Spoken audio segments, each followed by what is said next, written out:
The Sporting Chance podcast is brought to you by Mountain State Falconry. Hit up mountainstatefalconrysupply.com for all of your falconry gear that you needed yesterday. And tell Heather that the Sporting Chance sent you. And also, this podcast is brought to you by Midnight Falconry, makers of the tightest braided equipment on the market. Visit them at midnightfalconry.com.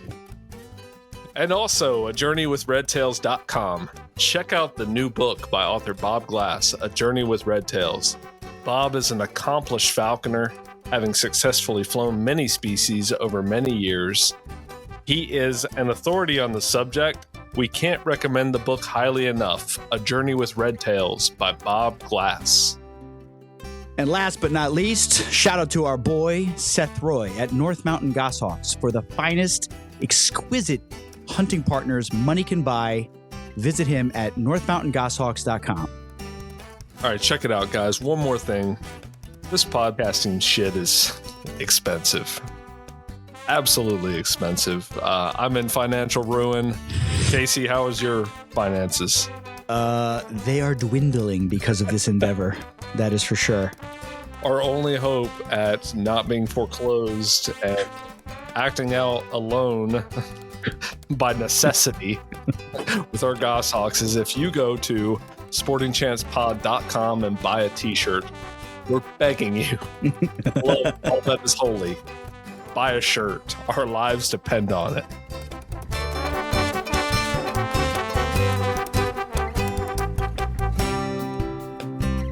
All right, welcome everyone to the Sporting Chance podcast. I'm Aaron Kincaid. And I'm Casey Everett. And we are joined by Pete Davidson and Tom Cullen.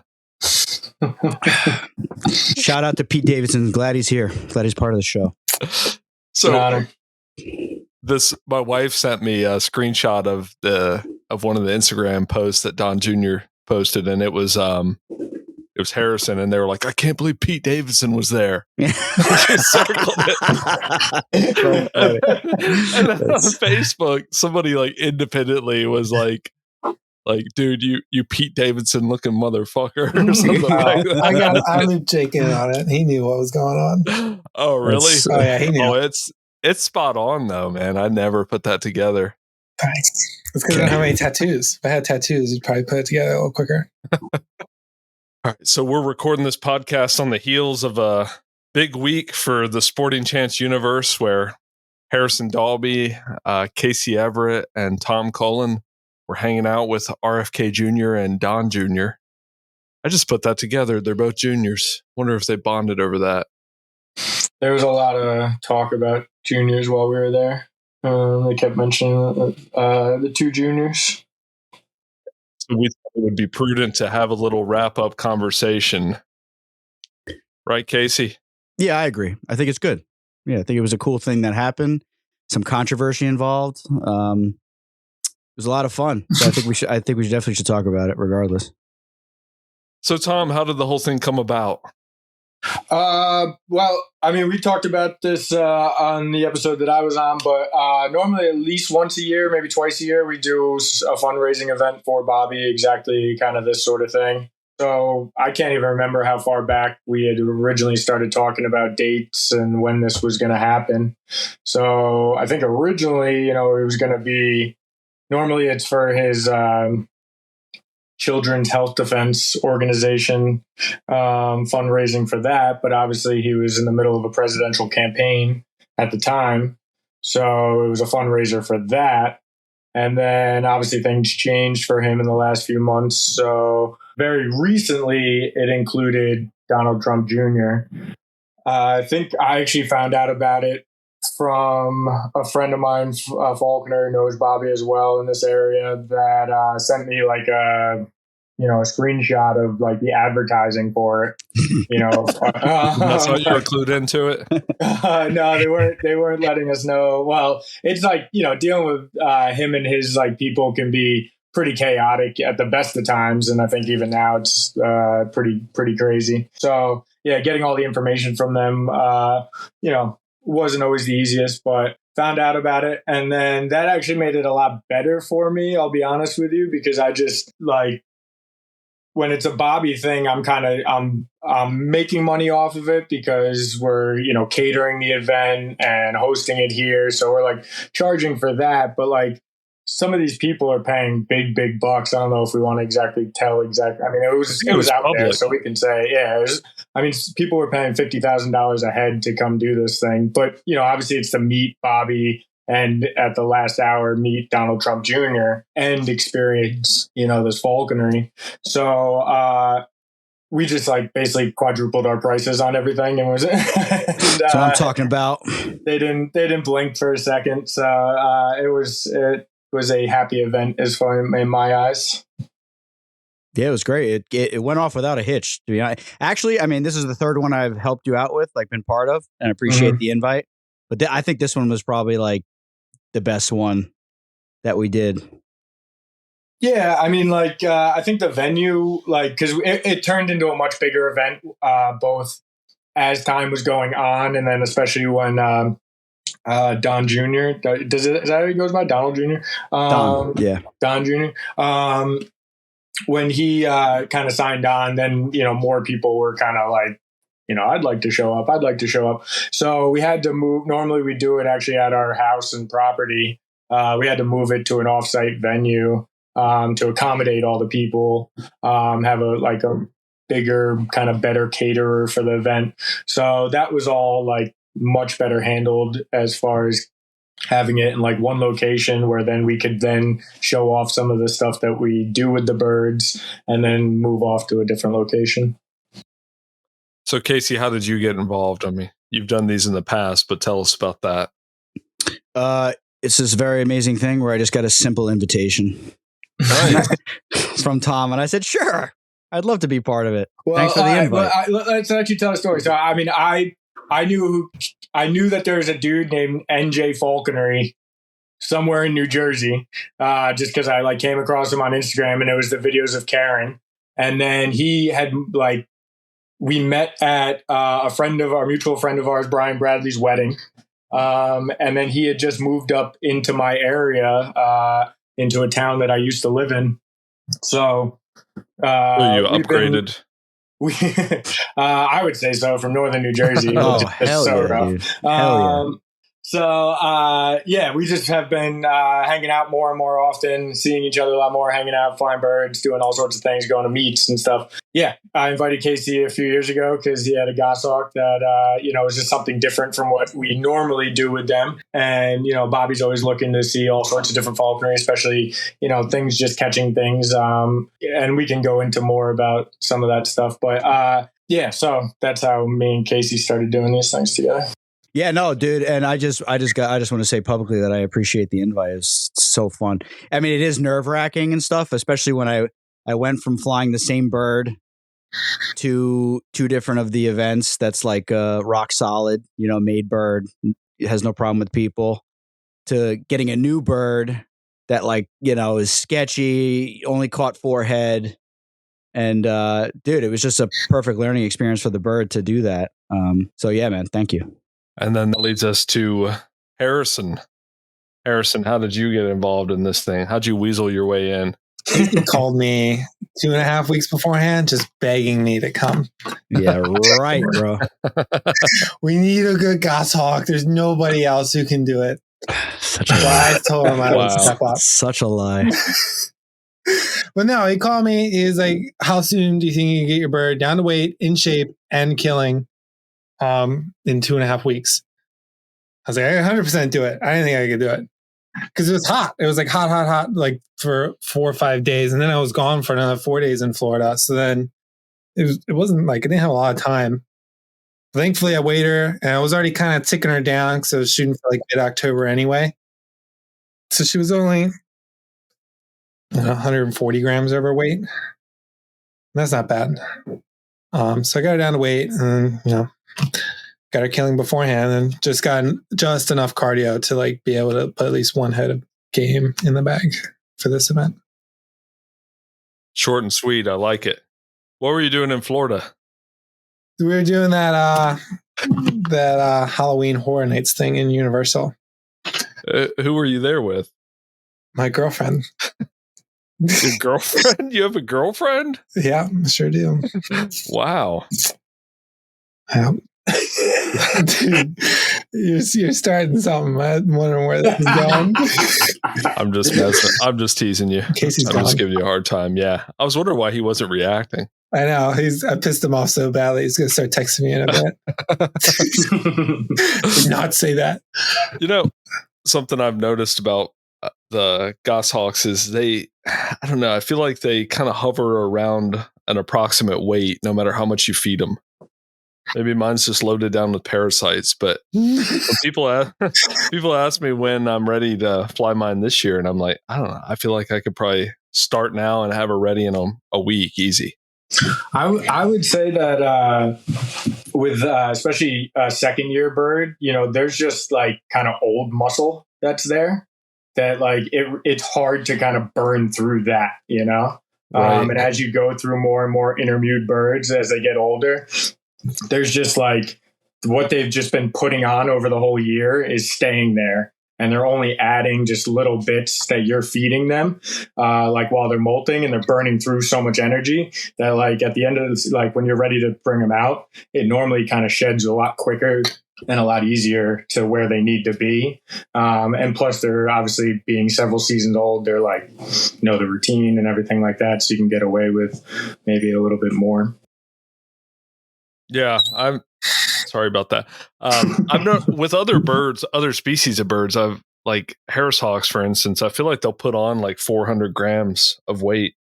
Oh, fuck yeah. Yeah. They'll just stuff themselves. And I mean, like if you like allow a Harris hawk, they'll just stuff themselves until they're regurgitating it back out of their mouths, Nice. Can literally, they can't look forward. They have to either look like one side to the other side because that crop is just so fucking huge.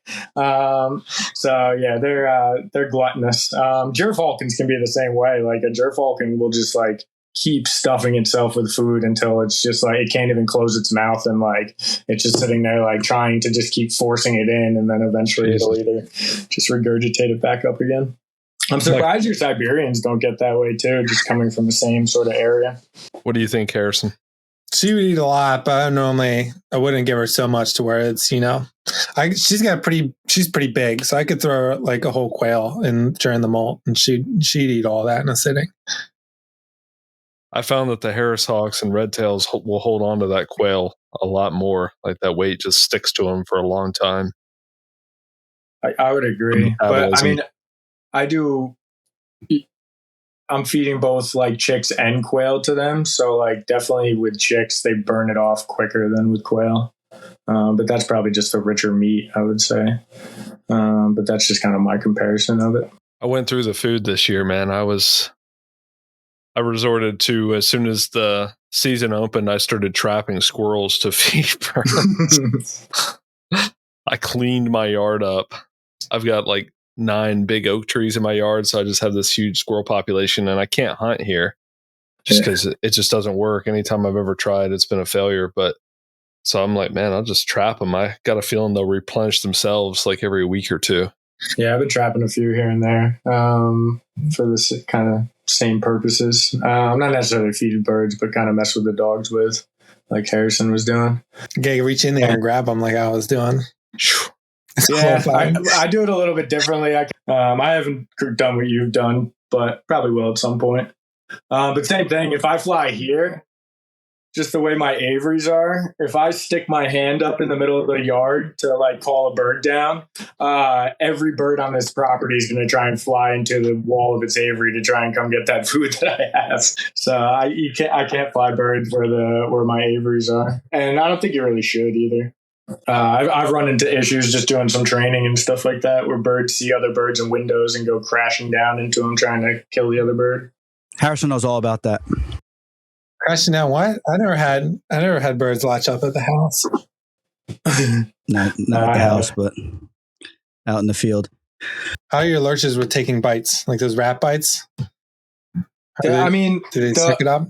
Yeah, for sure. I mean, like the rats, like they're grabbing them, they're shaking them, and then the rats kind of reaching up and giving them like, I would say, 50% bites probably at best. Okay. Just because they're already pretty like, not in good shape at that point. But yeah, I mean, the one dog, Ghost is her name, the smaller female. She who's the quick one when we were doing the lure. She's always just a little bit more skittish than the other one. So if she gets bit, she'll normally like chuck it, and it flies 2 or 3 feet into the grass, and then she'll go back and chase after it. The other one, Sage, she doesn't care if she gets bit at all. She doesn't normally get bit too much because she's just shaking that thing relentlessly. So yeah, they have their own little personalities and quirks to it. Let's think Last about year, taking Tom. Judge down to DC soon. Because it's going to you should. As soon as it gets cold, it sucks. First off, it's freezing. And they don't plow the alley. So if there's snow, it'll melt to slush. And then it's like a sheet of ice. Ugh. And it's like, if you can see where all the piss and everything is in the alley, it's disgusting. There's also no rats out. So I want to get down there before like springtime. Because if it got too cold, I'm going to have to wait till spring to see some, actual numbers down there. Tom, last year with my whippet, I was trapping squirrels in my yard, and I would take them out to a huge, like, empty field and just release them and let the whippet chase him around. He was trying to figure out how to kill him without getting bit. Now he is just a savage on squirrels. I started I let a squirrel go in my building, and like the squirrel was like running up walls, and he was like jumping up the walls after it and jumping over junk. And I finally, like, in my little freak out mode, got my my camera rolling as he's like shaking it at the end. Believe it happened, Casey? No, I believe it, but you got to film from the beginning. You got to think these things. I just wasn't. Yeah, man. I'm just I'm horrible with that. Anyway, let's get back to it. So, Harrison, you copped the invite from Casey because you have a good goshawk. She's pretty consistent. It's not just consistently with catching, but she's proven to be pretty good with a lot of people and dogs in the field last season. So that was the main reason, is they needed a bird that could fly above a whole bunch of people and not, fly 2,000 feet away and fuck off. Yeah. And let me also say, people that aren't, it's one thing to have a bunch of people at a meet that kind of know what they're doing, as opposed to this group who would just, gaggle. And, we had a line of people walking through the woods that was, several hundred yards long. So, as people are slow, some people are keeping up with us and, interested. Some people are just talking and bullshitting and on their phones and stuff like that. So having a bird that was, very gamey, so it was focused on what was happening right out in front and not, following, because you can have Harrisawks, especially just going from like the back of the group to the front of the group and the back of the group and the front of the group. And, you're missing out on all the game moving out in the front as the, people that are actually interested in it are trying to find things. So, yeah, that was a huge, huge help. How many people were there? I think probably like 60. It kind of came and went. And then like the people that were staffing there were also like kind of watching what we were doing and stuff. But I'd say like 62, 64, something like that. That's a lot of people. Out in the field, we were probably maybe down to 50. And then like we took out for Harrison's bird at first. We took out just like the VIP people who had paid the big bucks for this thing. So that was, what would you say? I don't know, 30 people? At least it seemed like it. Yeah, it was a bunch of people in the field. Yeah. So was this the biggest event you've done with RFK? Well, so I mean, like, I think I talked about this before, but like, Bobby tends to like both attract people like a magnet and travel with quite a few people, even like when it's not a big event like this. So, he's normally got like some sort of like assistant. And then, unfortunately for Bobby, his mom's funeral had been the day before. That's rough. So he was up in Cape Cod with presumably a ton of family. So I would say normally, if this wasn't already a big event, he would have showed up with like, I don't know, 10 to 12 family members, maybe under just normal circumstances, because that's just like how he rolls. And then I think there was about, and this is just like a rough guess, but I think about 12 people were people that paid that big bucks for the event. And then we had quite a few falconers, both some like old timer dudes who've known Bobby for a long time and have just came to see him, and then ourselves. And then I heard Mike Dupuy was there. Shit. Tell us more about that. He had, is that where everybody got the Kennedy 24 gloves? Yes. You know, that was my first falconry glove, was a Mike Dupuy glove. Yeah. I mean, I think I've got a few of them. Showed up with the belt buckle, the hat, the jacket, everything. Mike Dupuy. What's the belt buckle look like? Like, what's it's like his logo. It's like a hawk's head, like with the red and the white. You know, and can we buy those? Probably, yeah. Yeah, Mike was there. He brought gloves. He was there, and so was his wife, Christine, who's a nice lady. She's sweet, yes, super sweet. Yeah, it was cool. It was actually good to see Mike. I went right up to him and said hi. And when I first walked up, I'm like, sweating bullets because I'm flying my bird first, and like, you know, no pressure. I'm just watching all these people. You know, and I'm like thinking she's gonna check off of this bag and just fly away, and I'm gonna be embarrassed. I'm gonna look like a fool. And then I look under the pavilion. It's like, you know, it was kind of sunny, like the sun was on and off with the clouds. And I see under the pavilion. I'm like, is that? I said it. Did I say it to you, Harrison? I said, is that Mike Dupuy under the thing? And you're like, I don't think so. I'm like, there's no way he's here. No yeah, way. you said I don't think there's no way. Why would he be here? And I was like, and then we just like kept walking, and then. Sure enough, he comes out like, 20 minutes later. I'm like, it's freaking Mike Dupuy. And I went right up to him and I said hi to him. And I said it was cool that he was there and it was nice to see him. And he was nothing but gracious to me. And he sent me a bunch of pictures he got of my bird and her disastrous tail. My bird actually caught that squirrel like basically right between his legs. She fell. She like knocked it out of the canopy. All right, hold on, Harrison. Let's set this up. Stop trying to steal the show. All right. So, Tom, everybody's there. RFK and Don Jr. show up. Do they have Secret Service? RFK has like two guys, I think, that were private security. So this was actually one of the really cool things. And I actually knew this before he did show up. But Don Jr. showed up with no security. His like good best friend from North Carolina, who I think lives right outside of Charlotte. We're good friends now too. Good. Yep. They pulled right up to us, we were by our trucks, like a little bit further away from where the normal parking was. And he just pulled up, rolled his window down, and was like, "Hey guys, we're here for the Kennedy event." And I was like, "Hey man, nice to meet you." And before I could even say it, he said, "But I know Bobby's running a little bit late." And I said, "Yeah, we're just getting set up here, but people are parked over by this area over here. The tent over there is where the food is. That's where we're kind of meeting before we get started." I even said, like, if you want, you can pull down like further down the road. He's like, "I'll just park where everybody else is." And he just, was an incredibly nice, awesome person from the very beginning, extremely down to earth. And then, sorry, your question originally was?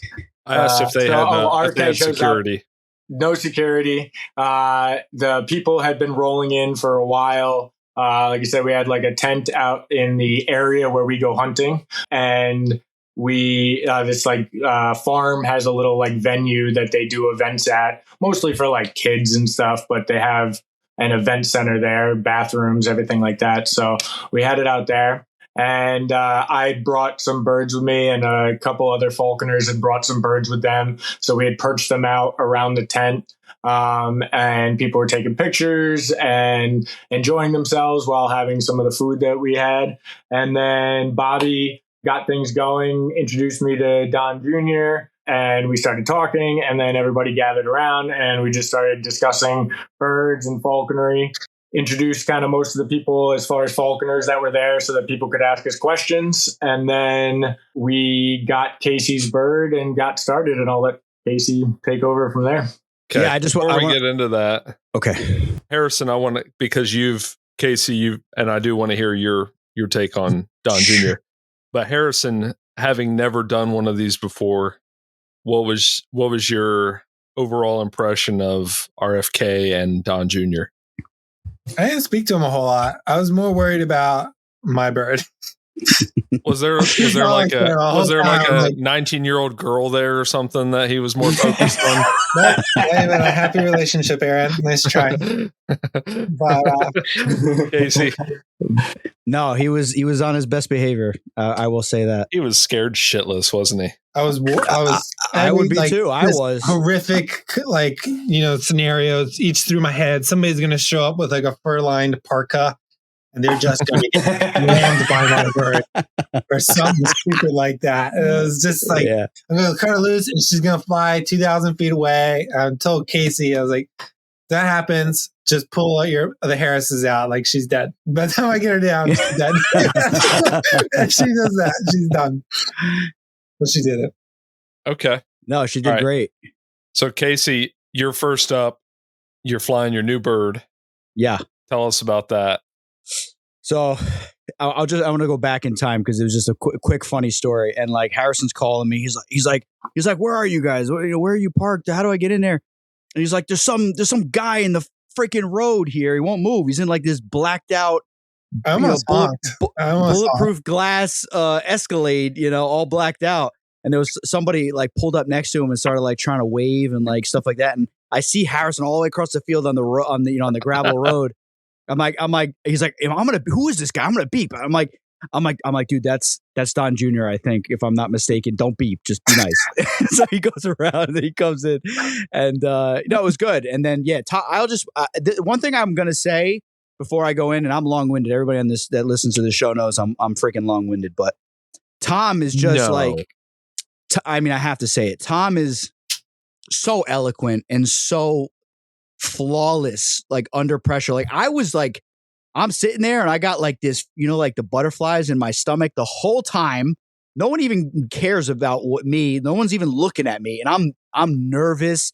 I'm like freaking out, like thinking about what my bird's going to do, like this and that. And then Tom just gets up there and he just gives this like beautiful speech about falconry. Is there any questions? And then people are throwing questions at him. And he's boom, boom, boom, boom, boom, boom, boom, boom. And I'm just like, dude, this guy is a freaking pro.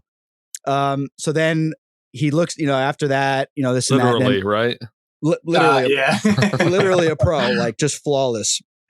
I will say I do get nervous, but it's probably just a different kind because I'm just like, even when I do my programs on almost a daily basis, like just the anticipation of people like arriving, having to meet them, do that whole kind of like just be on for somebody, like to be like entertaining for an hour and a half to 3 hours. I always get that nervousness feeling. And then once they arrive, it's just like, okay, let's do this, and game on sort of thing.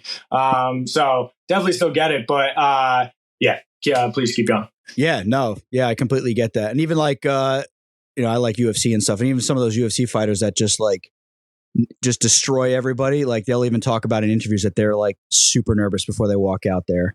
But you would never know it. When they get out there, they just perform flawless. So no, I just wanted to say that it was just Brock Lesnar's like, I get a little nervous before I walk out.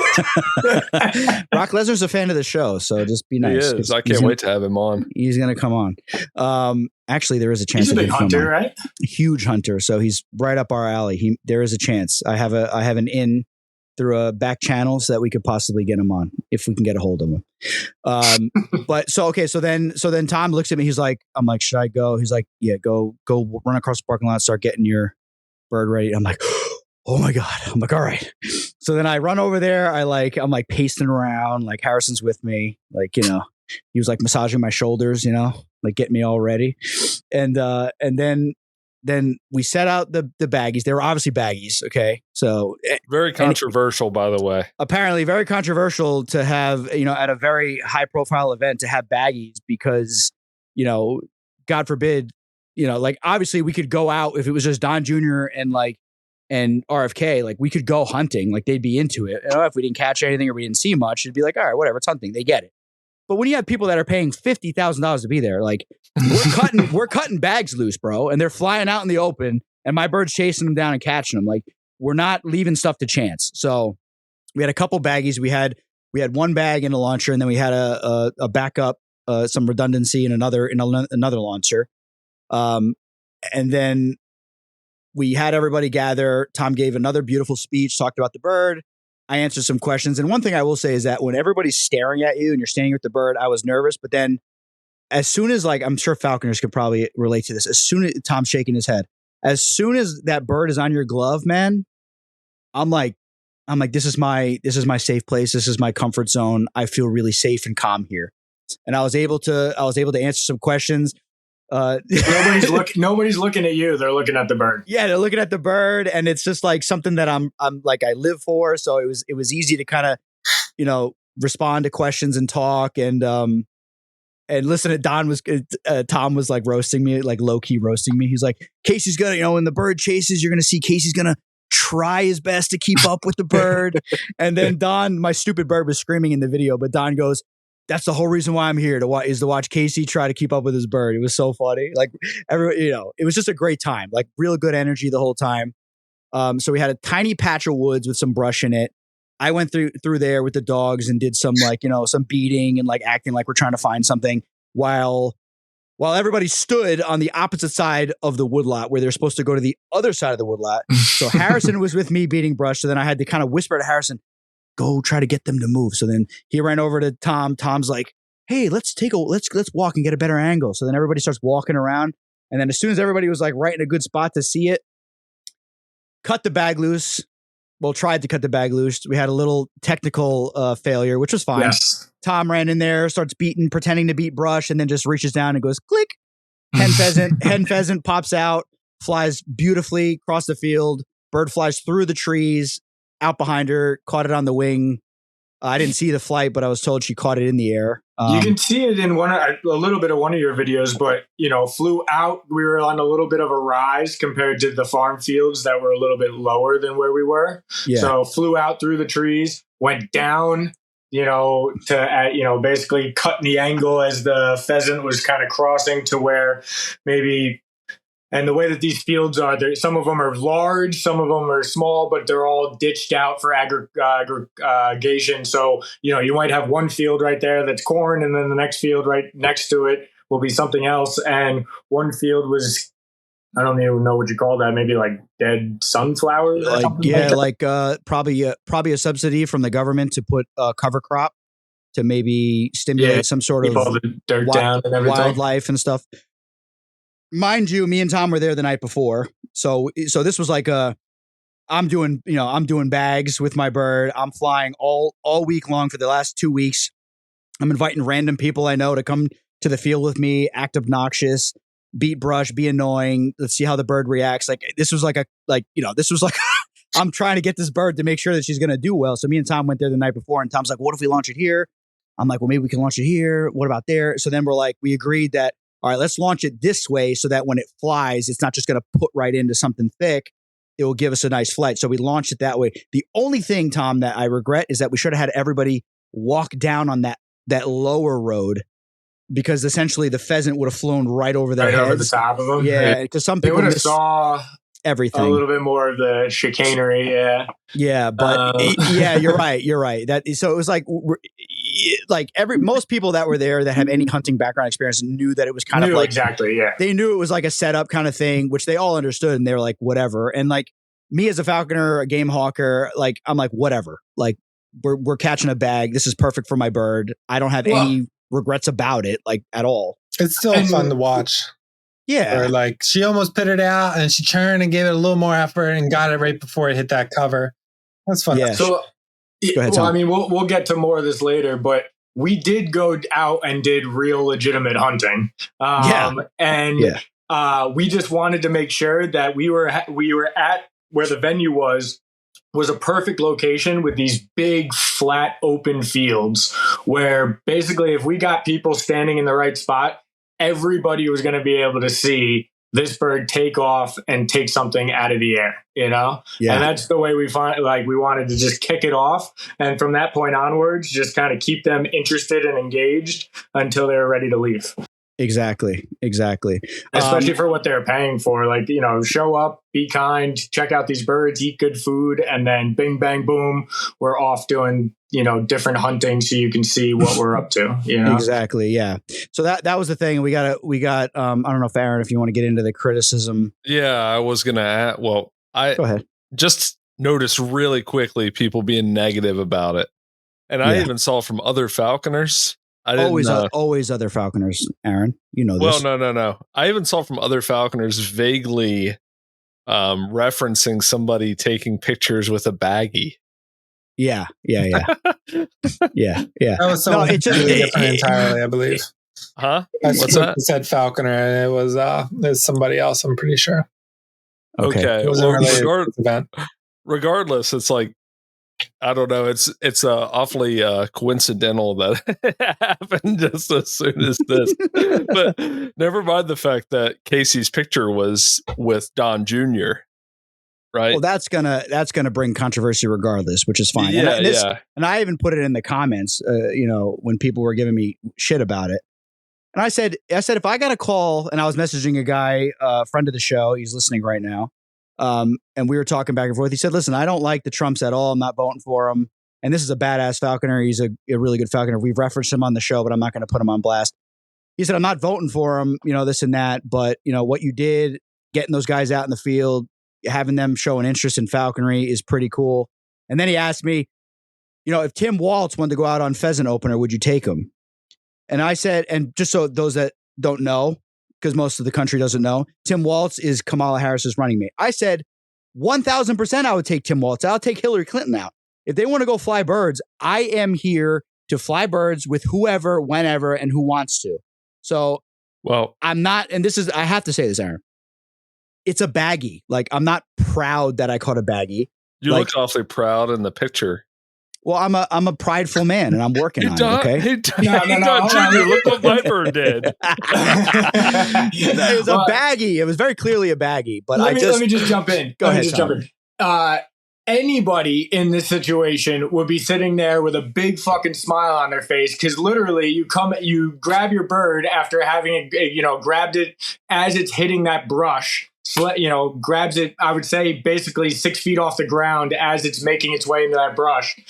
You in the middle of it, essentially. You go in there, you grab it. By the time everybody shows up, you walk out with your bird, and you've got 40 people, like basically, or 50 people, 60 people, whatever the number exactly was. Basically, like, wow, look at what you just did. Isn't that amazing? And not a single person in the world would be sitting there like, oh, you guys are overreacting. You'd be like, oh yeah, look at me. Look how, you'd feel amazing. So as I've done, and Casey was there for this, I've done some bird abatement where I'm shooting some pigeons, and I had a bunch of law enforcement officers behind me. Quite a few of them, yeah. Right behind me. And I took a shot, and I hit the pigeon I was aiming at, and then hit the one right behind it, and both pigeons came out the same shot. Yeah. And these fucking guys guys and lady officers went fucking crazy and started applauding and was like, "Oh, nice shot, dude!" And I was just sitting there like, "Man, I would be so much better of a shot if I just had these guys behind me all the time." Yeah. Yeah. I mean, anybody who's criticizing any sort of thing like that is just ridiculous because they're not in that situation. And then the thing I'll also say about Donald Trump is having met a fair amount of famous people, both through Bobby Kennedy, doing photo shoots and TV work and movie stuff with the birds. I just treat everybody the same. Nobody is that awesome or special to me in any way. So I don't geek out or ask for autographs, and don't really even ask for pictures or anything like that. I just don't really care. So and I'll just say this, am politically more to the left of center. Not crazy left of center, but just more to the left. We got a libtard on our hands. Well, actually, Tom, I want to stop you there. I got something exciting, and you may want to get in on it. I'm actually taking Michelle Obama and Oprah out hunting. And only you're welcome, because Casey and Harrison are alt-right. No, we're not. Who's the Tom? You didn't get excited when you took what's his face? Who's the guy? His last name is Hawking. Ethan Hawke. Stephen Hawking? No. No. That's why I just looked up on Google and I said it was definitely not him. No. I put the bird on his chair. Yeah. He looked that up and he's like, that's gotta be him. No, but like I would have freaked out for that. I love that guy. That guy in White Fang in so much stuff. Training Day, dude, and like him holding your bird with those awesome photos. I definitely would have geeked out for that.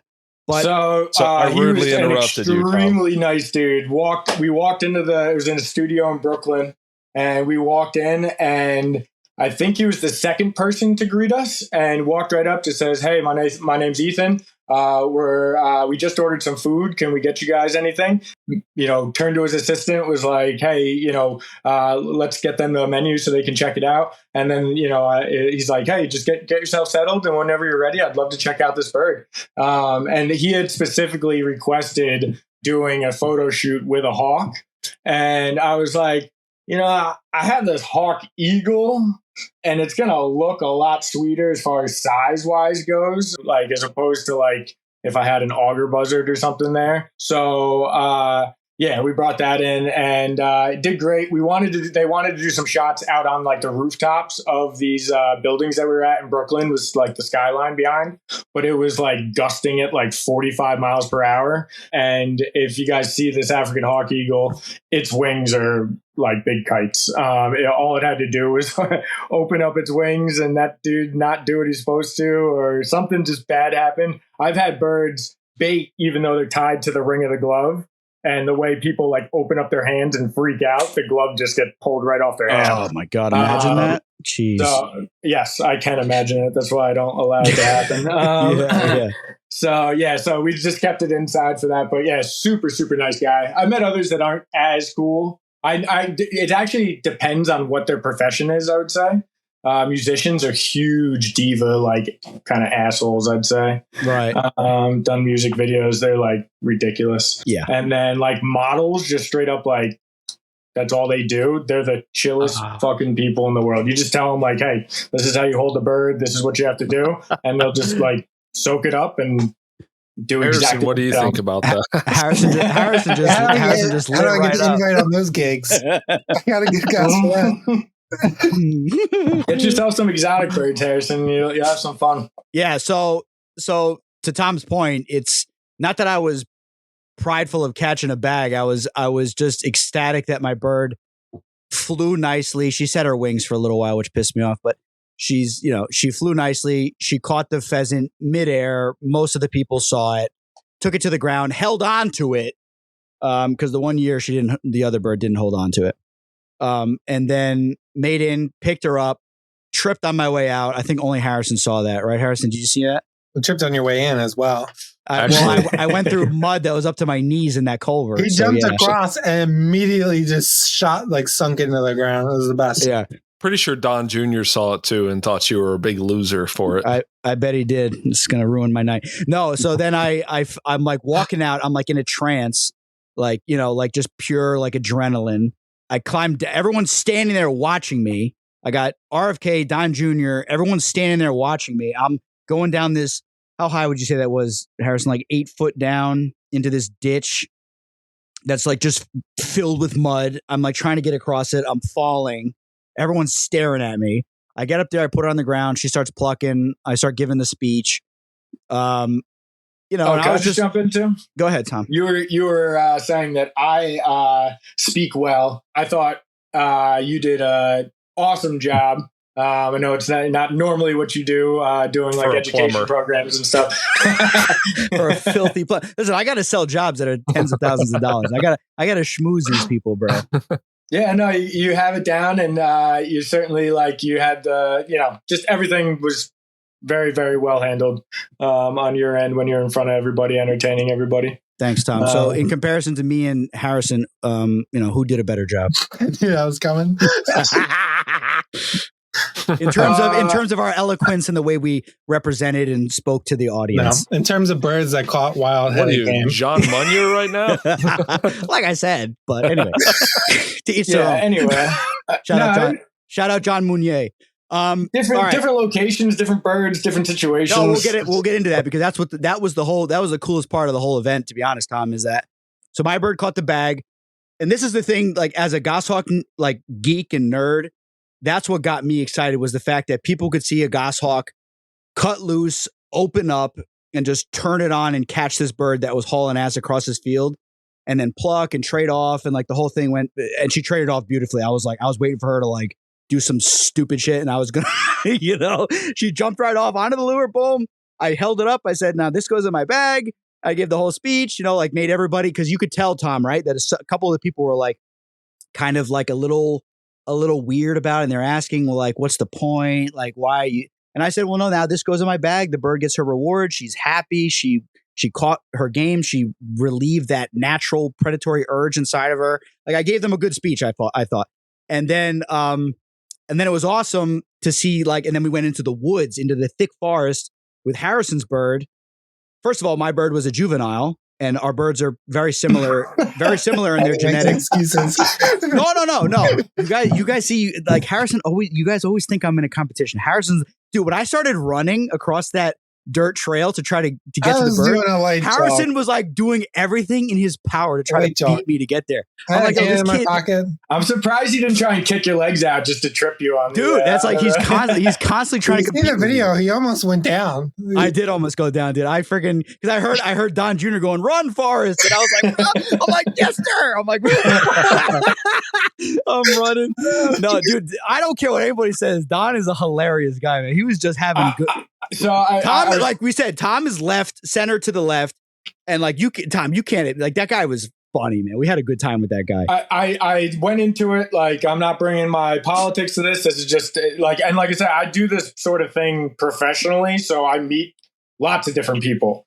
Just treated him like another person. His energy, I would say, made the day, right? Because he was just so like outgoing, like, and like not like. He was just fucking talking the entire time, but he was like, when there was a joke to be made, he made it. When there was a picture to be taken, he was in it. When there was, somebody's hand that he needed to shake, he shook it. But then at the other time, like he'd be talking to Bobby, like on the side, or he'd be talking to his good friend on the side, or he'd be talking to us and asking us questions about the birds, how we do this, why we do that. Just was complete. Like if you didn't know who he was just like everybody else. 100%. Yeah. And just by the way, on the note of Don Jr., we did get a verbal confirmation that he's willing to come on the show. So we're in the process. We're post-election, obviously. We're in the process of setting that up. So I just want to actually add real quick. Go ahead, Tom. At one point, I was able to have a conversation with both him and his friend, who I'm forgetting his name. Casey, if you remember. Oh, that's right. So shout out to him because he seemed like a really awesome dude, and if he wants to come out hunting with us again, he's a legit hunter, man. Both of them are legit hunters. Very, very legit. Chess McDowell. The stories that they were telling us were them traveling around the world doing all sorts of different like cool hunts and stuff. But in talking with them, I ended up getting enough time with them to bring up breeding, the co-op, how to import, everything like that, and how much issues we have with it. He made just a side remark, but looked me straight in the eyes. And they were basically commenting to each other that they've had similar issues with importing some of the things back that they have hunted back to the States. And the offices that deal with that are the exact same ones. Right. So if you have him back on, just if we can remind him, or if he's listening to this, I don't know what's up with Don, but if we could do something about cleaning house in Fish and Wildlife Service, that would be absolutely amazing. And that's what he shook my hand, looked me right in the eye, and said, maybe we can take care of that for you. So I was very, very excited to hear something like that. And like I said, I am left of center, and my whole family is, but I'm at the age now where I need to start voting for my own fucking interests. And being idealist might not work out so well. So, that's the way I'm feeling about it. Tom, what could be done on that front? that would be meaningful for falconers, because this is of interest to all falconers. Like right now, there's some stuff going on about the populations of wild peregrines being down. So that just reminds me how important captive breeding is, not only to the preservation of the species, but also to our access for these birds. 100%. So what could, falconers should care about this, even if they're not a breeder themselves, they should be invested in this. What could actually be done that would make some sort of significant change to that? So if you look at the regulations, when you submit like a permit or anything like that, the federal government is supposed to respond to you within 60 days, right? And 90 is like 60 is when they're supposed to, 90 is they're not supposed to go past that point. They have to send you some sort of response, right? Talking to my friend Dave Canellis the other day, if they just did what they were supposed, if they just did their jobs within that 60 days, that we would be so fucking happy. We're not even asking them to do it like lightning fast.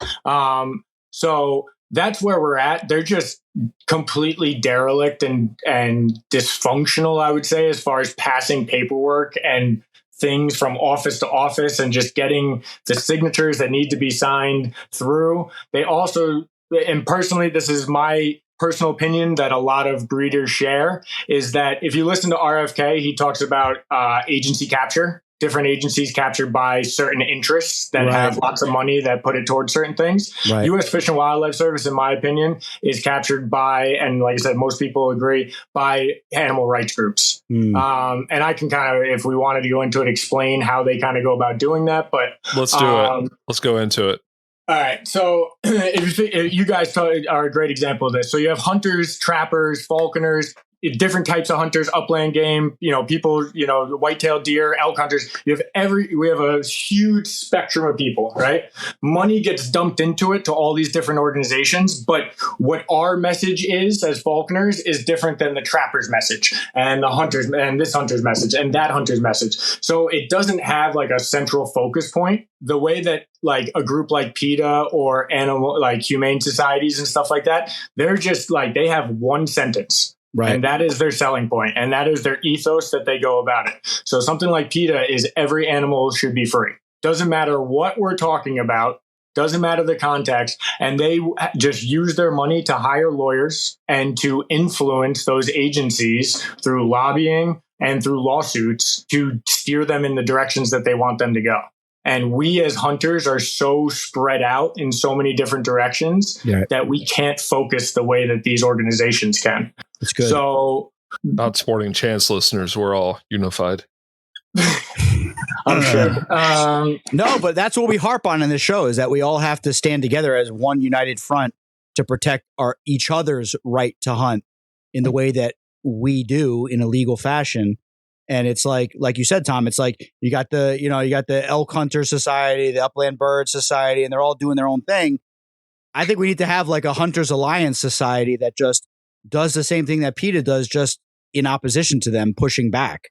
I don't know if that's a possibility, but I think that's something that needs to be considered. I'm sure there's like people that'll push back on me, but like duck stamps and how that all works is one of the best things, because we're all buying them. It doesn't matter how you're hunting them. You're still just buying them, and they're going to the same sort of cause. Not Harrison. You better be. Of course I do. Yeah, especially Maryland. I buy two. I buy two every year. One to put in my drawer and one to put on my permit. And they're also employing artists with that, which I think is pretty cool too. I watched the competitions for it. Yeah. There's a whole competition. And then they choose. Yeah, it's a big deal. They get 3 years in advance. 3 years in advance, they get the artwork that they would like to see, and then all the artists that are good enough start putting it together. And I believe it has to have some sort of a hunting element behind it. And then they all compete. There's a junior competition and there's a adults competition. And there's a whole like culture behind it too, which is cool. That's why you should, even if you're not particularly interested in going after ducks, if there's a chance that you might catch a duck, you should just buy the stamp anyway. Down by where Harrison is, there's the Waterfowl Festival. Let's go. Which is, I'm forgetting exactly what town that's in, but it's a big, big thing each year. and a bunch of vendors come in with their art, but it's a big hunting thing as well. It's a lot of fun. Used to do a program down there for several years. We should go. And Brian Bradley did the program down there for a few years as well. But to finish the point about why this matters to all falconers, not just breeders, is that the way our laws are dealing with both just importing but also exporting means that they are purposely bottlenecking genetics when their laws, the way the laws are written, we should be specifically trying to do. There's my entry. Oh my God. That's actually way better than I could do. I was just thinking the same thing. Yeah. But yeah, if we could export our genetics and import new genetics very easily, both with your guys' goshawks as much as we can, Ger falcons, Saker falcons, to already species that are already here. That's not even going into what do falconers want to bring in to be able to work with. Right. New species that we in the United States, because we're fortunate enough to be able to do it, what can we bring in the right way so that not only do we have them for falconers to work with, but we have them for generations to come for falconers to work with. 100%. So that's the way that importing is meant to be done. And they're just trying everything they can to make it as difficult as they possibly can, almost impossible. As much as they possibly can, making it impossible, they are doing that. So, and that goes, and it's absolutely nuts. It's like the dude that you and I were talking about in England, who's breeding hawk eagles and Benelli's eagles. So he's breeding captive. He has captive born adults. Well, he has some wild caught adults, but he has legally obtained birds that he's breeding. So he's producing captive born birds. It should not be a big deal for a licensed falconer or propagator to order one of those from England to here. Agreed. It shouldn't be a huge deal. I mean, if they were to rewrite, unfortunately, we're going into the weeds for a lot of stuff, but there's the difference between laws and regulations. Harrison's falling asleep. If they were to clean slate at U.S. Fish and Wildlife Service and just bring in new people, we could have completely new regulations overnight. Right. Because the laws give the U.S. Fish and Wildlife Service the ability to regulate. Right. So then they come up with the regulations that aren't laws, but if you violate them, you can be in violation of certain laws, Got it. So regulations are how they restrict what we're able to do. And then in theory, they can lift those things. But as we know, they very rarely do. In the case of peregrines, that was like both a lot of work and I would say, in my opinion, unexpected. The fact that they're just like, sure, actually, you can take peregrines. Like I would, if you had asked me when I was a kid, I probably because my dad would have said the same thing, but it's like not likely. But then it did happen. So we could be able to get access to two golden eagles. We could be able to get access to just unregulate the system so that we're not like giving away rights to be able to become falconers. But in most like directly affecting us, like be able to bring in new genetics of species that are already here that are bottlenecked. Things like lanners, sakers, certain types of peregrines. I mean, Harris hawks, for example, it can be even that way. Just bringing in, just even supplementing them with some jungle genetics or just new desert genetics wouldn't hurt. I like those jungle genetics, bro. Getting those just in by themselves, so that like they're here, but they are so. I would say they're very bottlenecked to the point where, as years go on, you're going to have issues. Yeah. Well, on the subject of captive breeding, radiated tortoises from Madagascar. Such a cool tortoise. I've got several of them. They're an endangered species. They're governed by the CITES laws. So in order to buy them across state lines, you both have to have special permits. There are more radiated tortoises in the United States than there are in the wild in Madagascar. And so even if they go, and the future is bleak for wildlife in Madagascar. The population's booming. There's not enough resources for people. People are going out and eating wildlife. Those radiated tortoises are secure because there's a strong captive population, Right. with 100%. hobbyists and breeders breeding them in America, and I'm sure in Europe too. But anyway, I'm a big proponent of captive breeding wildlife. It's just the restrictions and the regulations around it are ridiculous, in my opinion. And I'm like Tom. I'm kind of, I guess as I've gotten older, my politics have gotten a little more, hard to nail down. But we are the two oldest on this podcast. Yeah. So my politics have gotten harder to nail down, but I'm definitely not a right-wing person. Right. We know this. Yeah, shows. I'm the same. And like my whole family is that way. Wouldn't say very far left, but I don't know. Things have changed in the last few years to make things all sorts of crazy.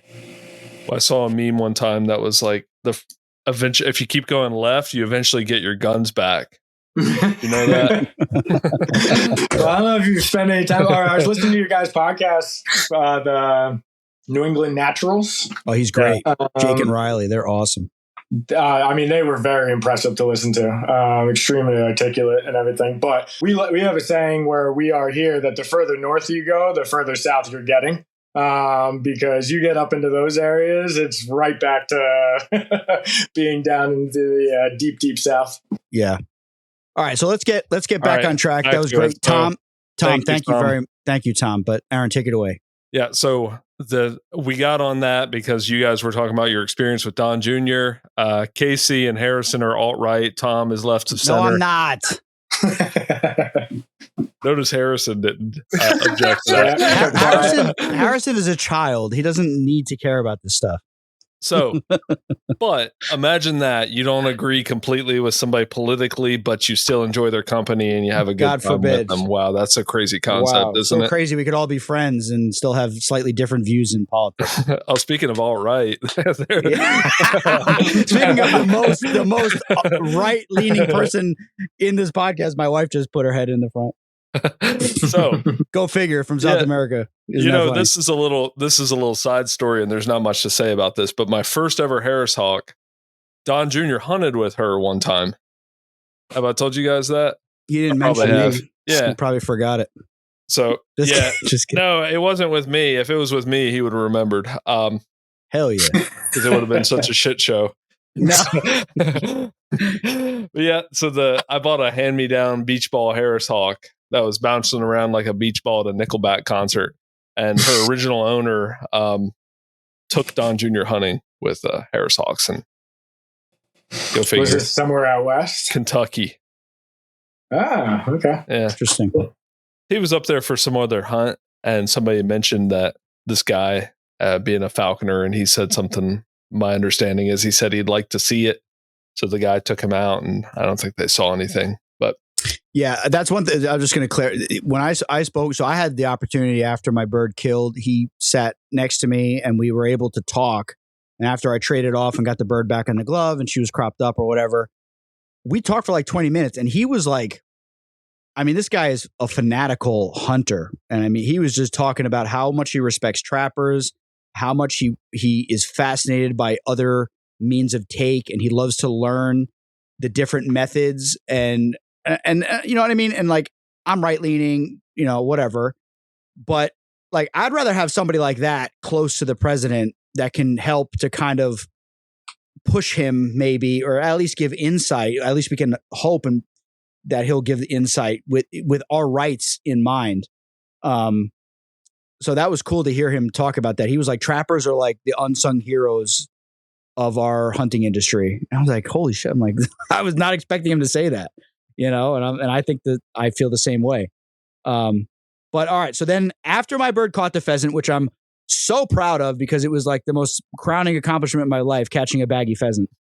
Apparently I'm just so proud of it. Like it's a baggie, like Jesus. Like I was out with RFK and Don Jr. together. Like, of course I'm going to post about it.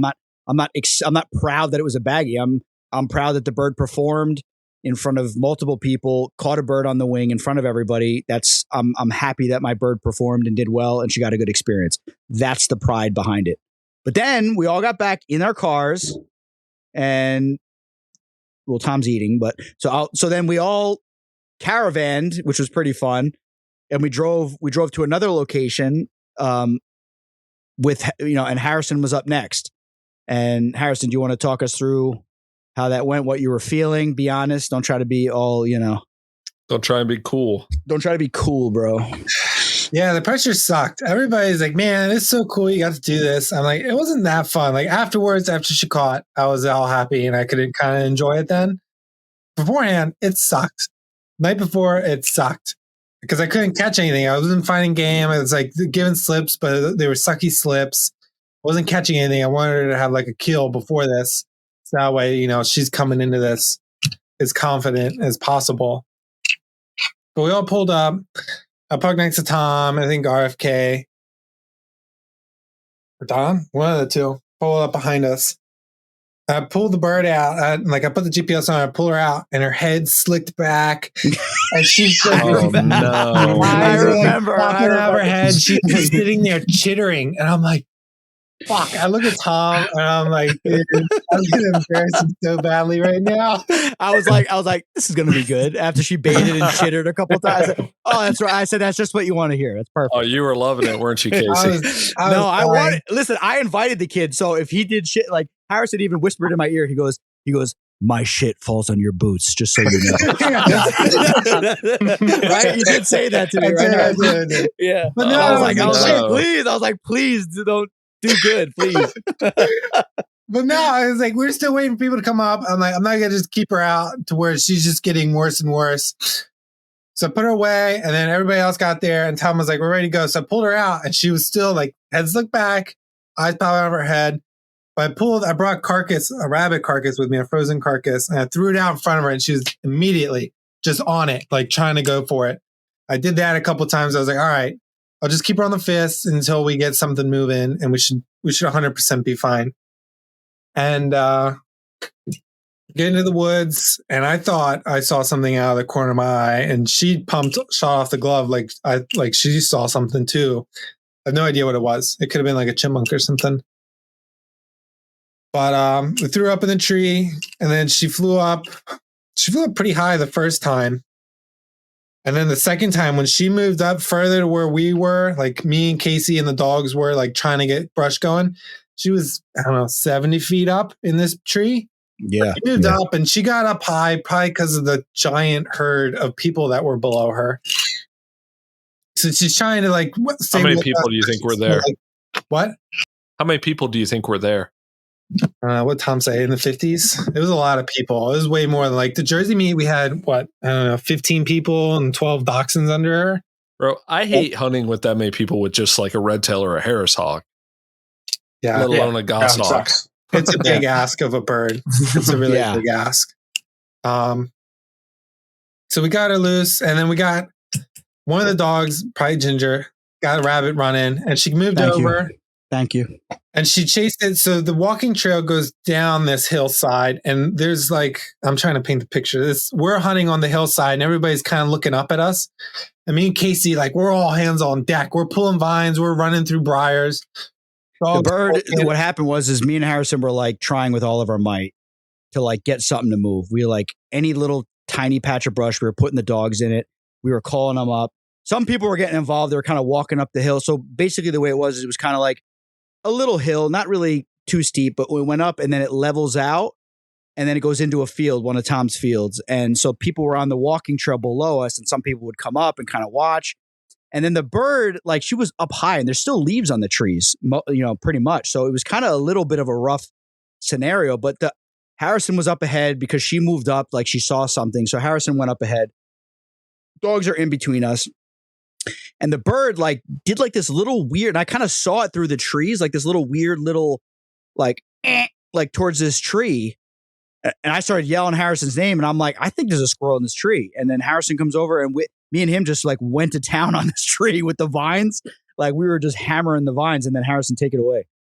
Oh, before that, I was trying to call her down because Casey's like, we're out of sight of these people. They can't see the bird. They can't see us. We need to get her down and get back to the trail and try and get something else moving.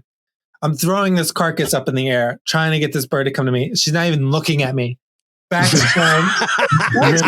I'm trying not to lose my shit. Yeah. I'm just furious.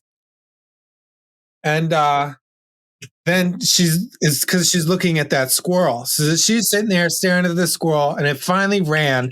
So she's at the edge of the field. The squirrel's in between the bird and all the people, which is the best case scenario. Because then she coursed the squirrel in the treetops all the way back to the group of people, and ended up knocking it nice out of the tree canopy directly onto the walking trail in front of everybody. So then she hit the ground after it and scurried around and managed to re-catch it on the ground. Right, I mean, basically right next to Mike DuPoy. It literally couldn't have gotten any better. Like the squirrel bailed, like for no reason really. It wasn't even like I've seen squirrels that just like hang out up there. It just immediately bailed, and it landed in some small saplings. And it ran through the saplings over these people's heads, like all these people's heads. And they're looking up, and the bird is like coming down, whipping through the saplings, misses, goes back up. It runs. And then I kind of missed it because I started running. And then, it jumped like onto the trail, right, Harrison? Yeah. I think she had it. I think she had it by the butt, but it wasn't the grab she wanted. So she let go and then managed to recatch it on the ground. And I was like, don't run up on her. And then everybody runs up on her. And she's just like, oh, fuck you guys. And took it and only took it like 100 feet. If she was a little lower, she might not have done that. But so she carried is what you're saying. Yeah. It was, yeah. It's all right. You can't blame the bird. There was like a million people and they had no respect. She could have just jumped off of it or done something even worse. So right, just my luck. Yeah. So no, it was good. Or just like let go of it and shot up at some real rich woman's face. That's BG oil or whatever.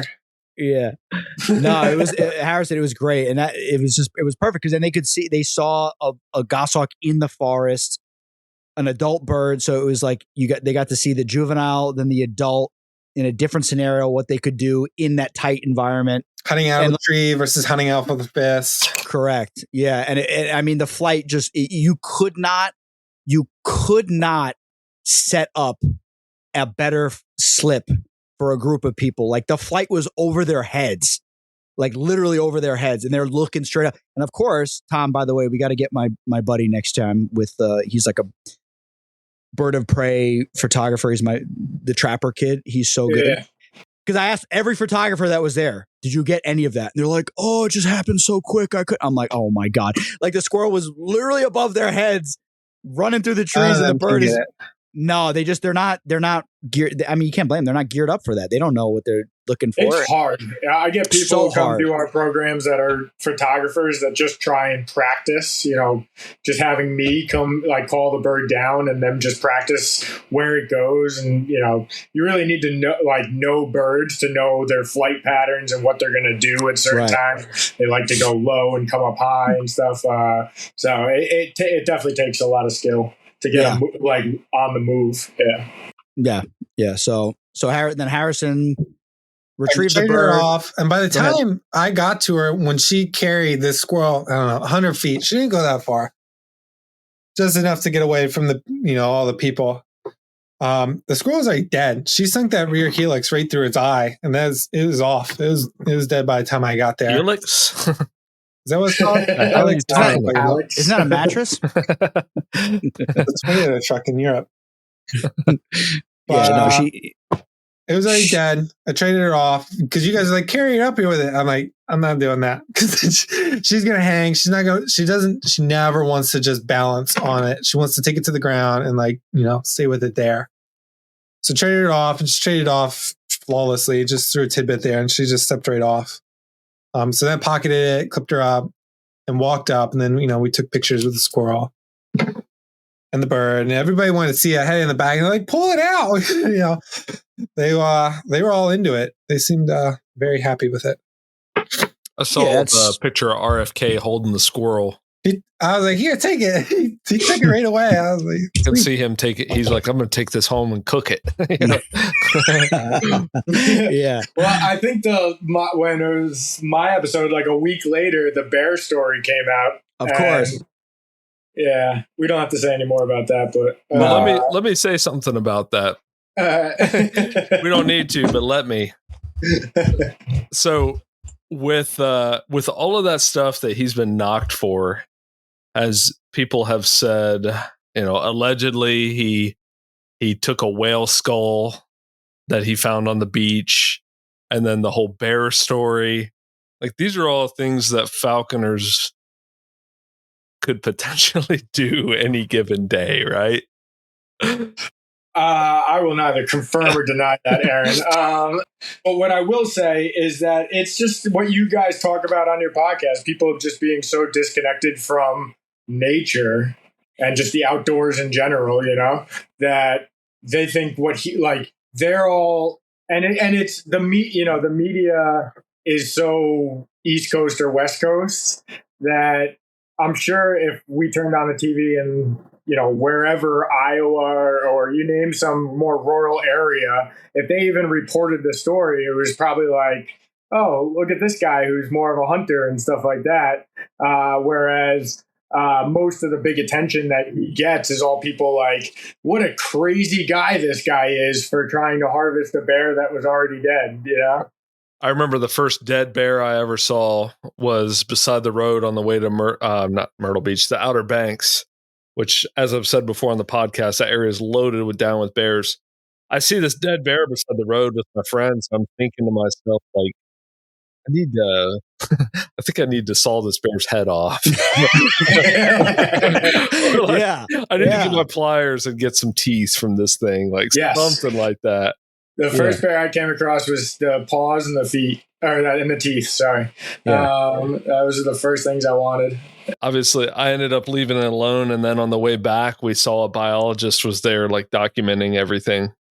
You're like, damn it. Yeah. And then me and my dad took a fishing trip to Santee, South Carolina. There's this real famous catfishing lake down there, and there was a dead alligator on the shore.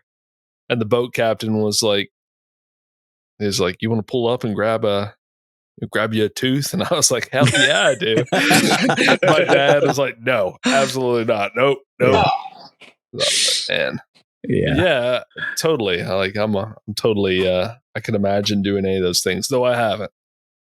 The thing I'll say too is that Bobby's a lawyer and an incredibly smart guy. So he will, when he's saying things and telling stories, I can almost guarantee he's already looked up whether A, the statute of limitations has run out, or B, he's not in violation of anything, So I think most of the stuff they're looking into because he's talked about, but it's happened so long ago that nothing's going to come from it. But, the media doesn't care. They can still spin a story one way or the other. Of course they will.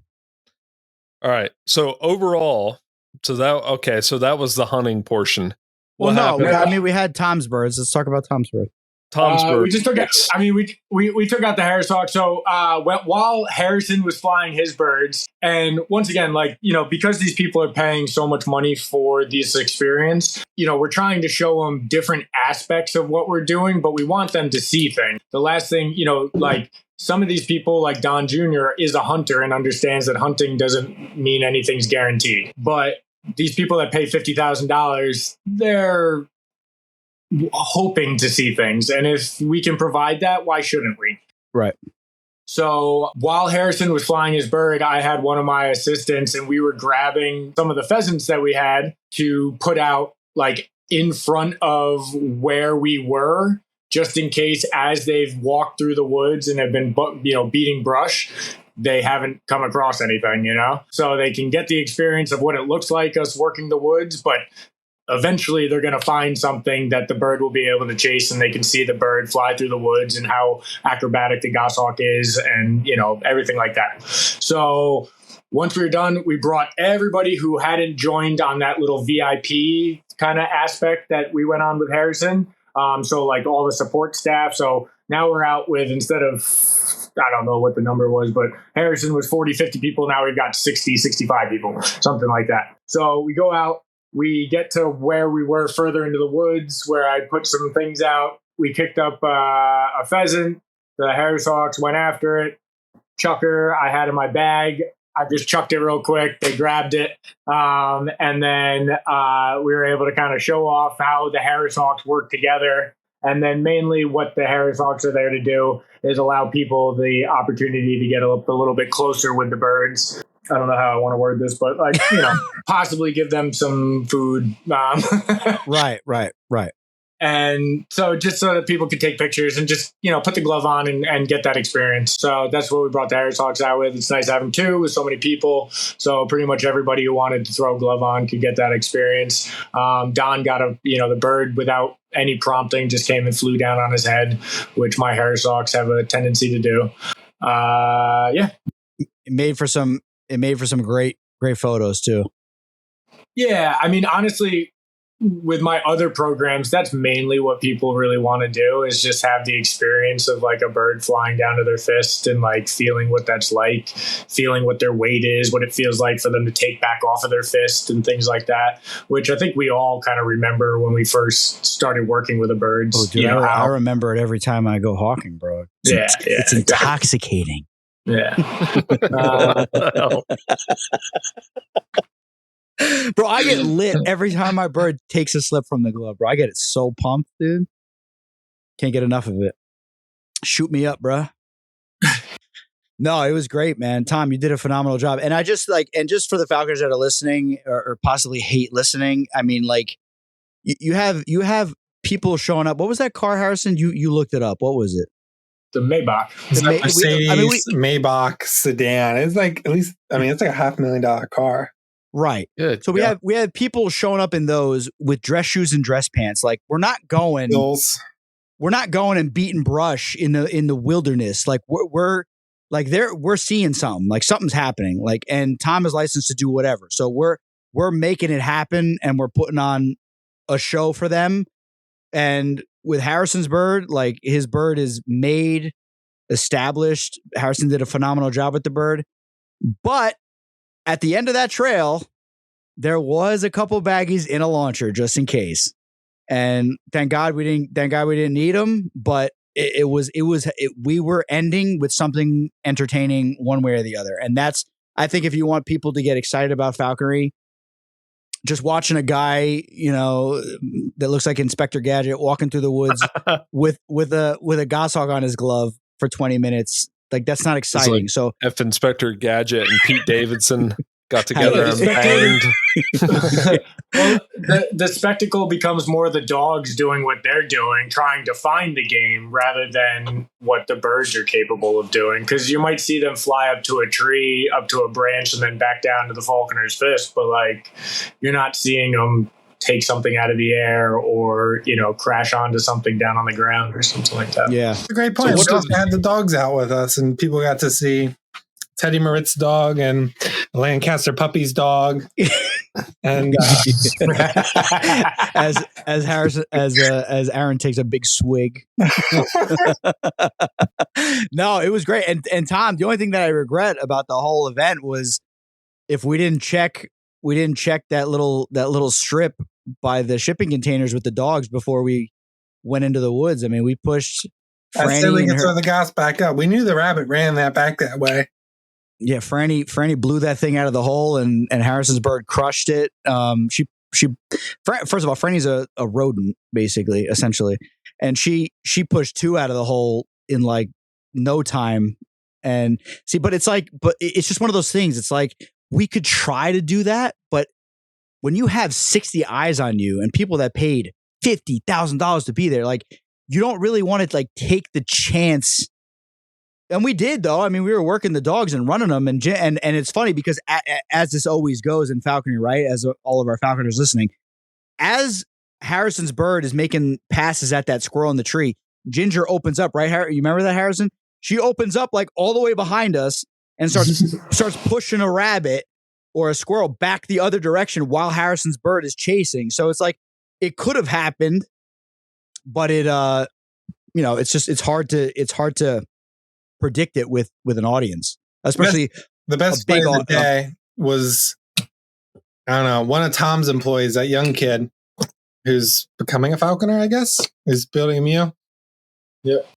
Rabbit ran like right up to his feet, and Liz all just burned through the cover and like crashed right in front of him. He was like this. He was all he got all scared. It was hilarious. But that's why I wanted her to do that in like RFK's feet or like somebody's feet in the group. Just something run right up, and because she'll crash right in there. Yeah. And this is probably the second best flight was that wing over she did right in front of you, Tom. So that was pretty quick. She was booking it there. Yeah, and it was funny because go ahead, Tom. I was just gonna say, well, once we had done with the Harris Hawks, then we kind of turned to everybody and we told everybody, hey, Harrison's bird is still gamey. We're gonna go back out to go fly it some more. Anybody who wants to come join us, please do. And we've only been with these people for 4 to 5 hours, and they were all like, "Yep, thanks, we appreciate it, but no thanks." That tells you how good we did. And to go back to your point about like what these people are driving and stuff like that, like if we actually pulled these people like through proper brush, some of them are wearing $30,000 coats. Yeah, like they're gonna destroy this clothing. Like I don't know if other places have this, but we have like those burrs that like destroy everything. Yeah, are like Velcro to any sort of clothing that you have, and it'll be on there no matter. You can dry clean it 5 fucking times and it'll be there, like little pieces of it. So you can't get away with that. And then these people are there to meet Bobby and Don Jr. and to be entertained. Right. While falconry is the thing that's entertaining them, they are just there to be entertained. So like we look like idiots if we're just walking through the woods doing what we normally do, right? Finding game, but just staring. Yeah, exactly. Random noises, staring up at the trees with weird fucking gear on ourselves. Like that's not a good fucking promotion of falconry. Yeah. Hey, girl. Yeah. Hey, 100%. Game in the bag. Make fun of it. I used that line on Lizzo, and she moved right up. She knew what it meant. My sponsor. Get your fat ass up here.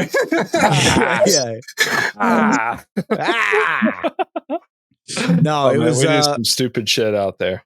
Oh, we do whatever gets our bird in the zone. We start doing it, and I remember it was so long ago, but I remember on my first hunt when everybody started yelling ho ho ho. I thought it was so weird and cringy. And I don't even think about it now. But like when I was young and Paul and Phil were yelling ho ho ho, I'm like, what the fuck are they doing? These are so embarrassing. Weird. Why would I yell like that? I'm like, I'm not gonna yell like that. But now I'm screaming my friggin' head off. We're out ratting with the dudes in DC, and we see a rat. We're going oh, because our dogs know what it means. Our dogs they key into it as well. So then they're watching us better. Yeah. I mean, it's essentially like a clicker response. 100%. You can see your animals respond to it. Mink Man's is good though. I like Mink Man's. He goes. You ever hear that on his videos? You never hear it? Yeah, I have. Yeah. You have, right? When the rat busts out and tries to make a break for it, he goes, and then the dogs come freaking running over and kill it, or the mink freaking slaughters it. No, it's good. I chatted with my buddy today on the phone. Who? Joseph Carter. Friend of the show. He's my buddy. He's a big friend of the show. It's so funny because he'll listen to episodes like randomly, and then he'll start messaging me about the episodes, and he'll start giving like Tom does. Tom was good because on the same subject of game calls. Look at Harrison looking around. He's like, oh shit, people listen to the show. Yeah. Well, it's just Ireland. There's like 8 people on that island. It's like a rock. But Tom made a good point because after that episode where we were, I guess it was like pre-show, me and Aaron were like busting chops about like different Falconers game calls and how it's funny and like everybody's little individual thing. I remember going with Paul Kupchak, who was actually at the event, and Mark Moglich bred the falcon that was on RFK's Don Jr.'s glove for the photos, and Moglich is a very big fan of them, so he was very excited about that. But when I went hawking with Paul Kupchak years ago, he goes like, what does he do, Tom? He goes, and I'm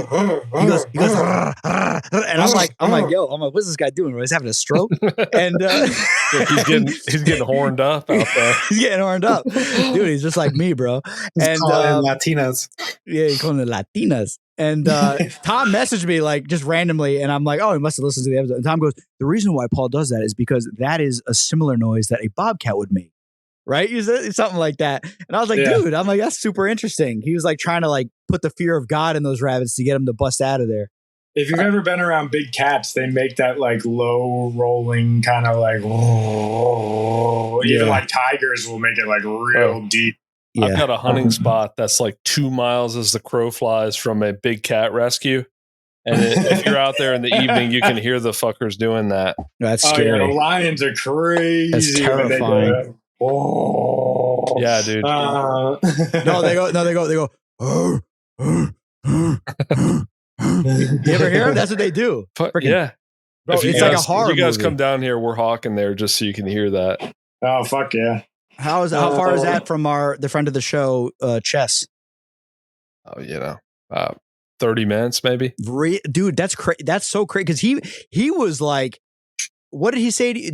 Who did he say it to, Tom? Did he say it to you? Or you said it on the show already? He said it was the coolest thing he's ever seen ever in terms of hunting, and he's been on many exotic, crazy hunts, and he thought it was. They've been to Mongolia together.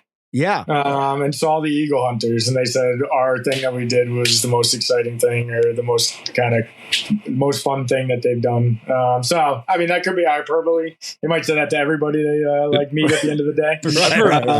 I've heard the eagle stuff in Mongolia is not really that exciting. Like, wow. Of course it could be, right? Like riding on a horse with an eagle. If they put baggies out, it would be a lot more fucking exciting. Or something. Yeah, that could be the coolest thing you've ever seen. But like the reality of what they have going on there is like you're probably not even going to see anything when you go out.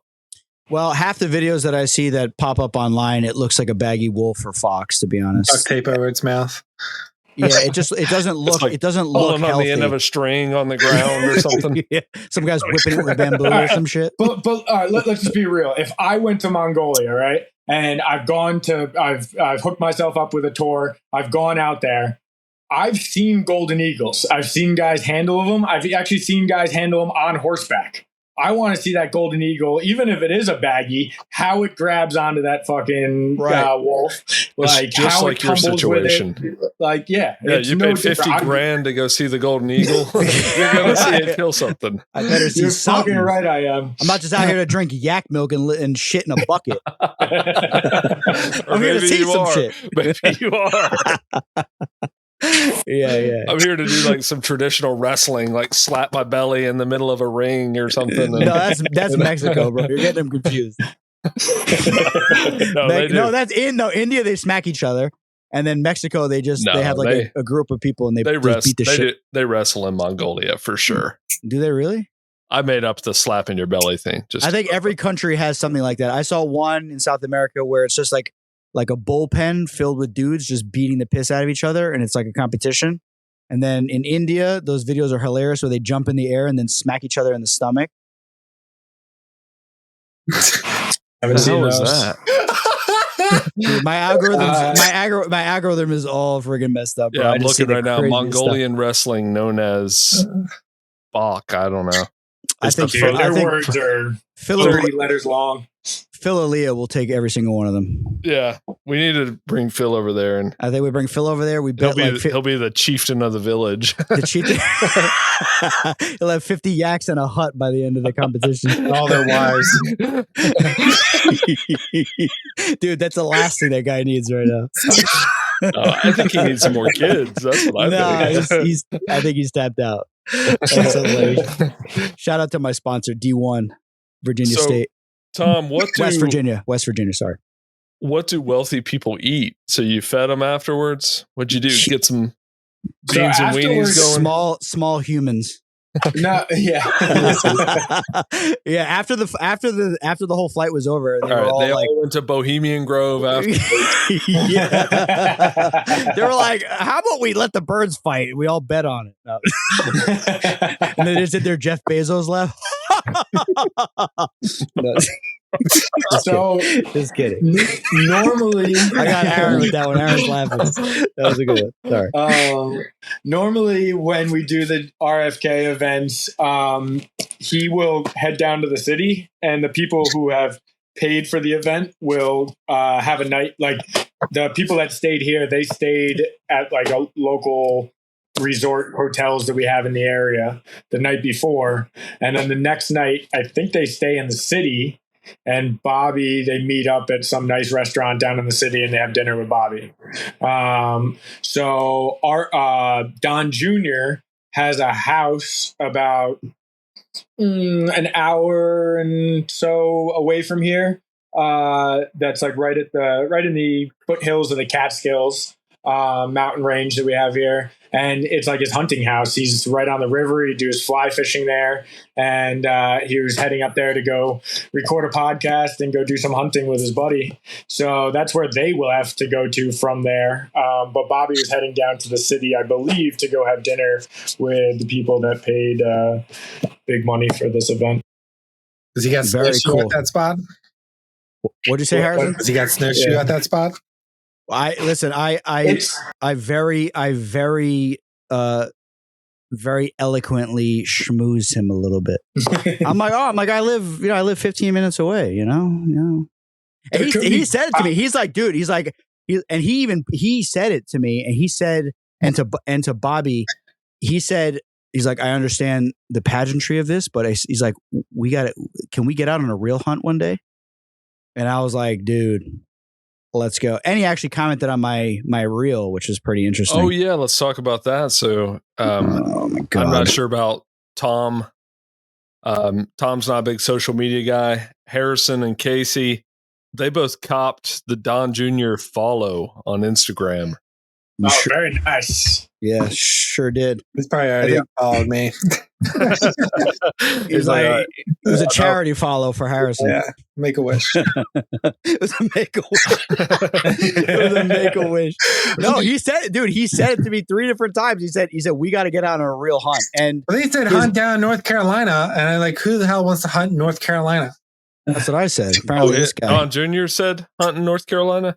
I think his friend said that. His friend there. His friend lives here, Harrison.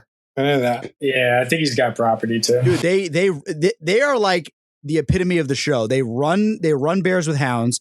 They pig hunt. They elk hunt. They moose hunt. And Don Jr. has a place up in Alaska right next door to what's the guy with the red bandana? Super famous, big time hunter. Yeah, I know you're talking about the dude. Sean O'Neill? Cowboy Hat up in Alaska. Gosh, what's his name? We're gonna have to edit this Kills out. me. He did the crocodile hunt on YouTube. I saw. Uncharted. Jim Shockey. That's it, Jim Shockey. So Don Jr. has a place right next to his where they hunt moose and stuff like that. So like this is a guy that's not doing, like, no offense to Joe Rogan, but some of the hunts, like I've heard criticism that No offense to Joe Rogan. All right, it's a lot of some of it from what I've heard is a lot of high fence stuff where it's like a sure thing. There's no high fence moose operations up in Alaska. Like that ain't happening. Like you're looking for these animals, you're calling for them. You got really good guides with you, and you're putting in miles either on a boat or on foot, or you're calling from ridgetops and waiting so that you're not spreading your scent around the tundra, and you're waiting for them to move in, because you'll literally call at 3:00 in the afternoon the day before. That moose heard you 6 miles away, and then in the morning it's going to be right in that area looking for that cow. So he does hunts like that, like legit hunts. So listen, politics aside, I mean, anybody that's as fanatical about hunting as Don is, I mean, that's a cool guy in my opinion, politics aside. So I'm just going to say that. But like, as a good hunter, his questions weren't like, he was interested in every aspect of what we do, why we do it, the conservation behind it, like was legit.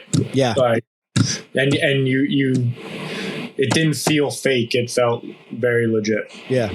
No, I asked him, I said, well, I'm not going to give anything away because of the potential of him coming on the show, but I asked him on the spot. I said, how do you go from growing up in New York City on the 70th floor or whatever of Trump Tower to being like in the field hunting all the time, like every spare moment you have hunting and fishing?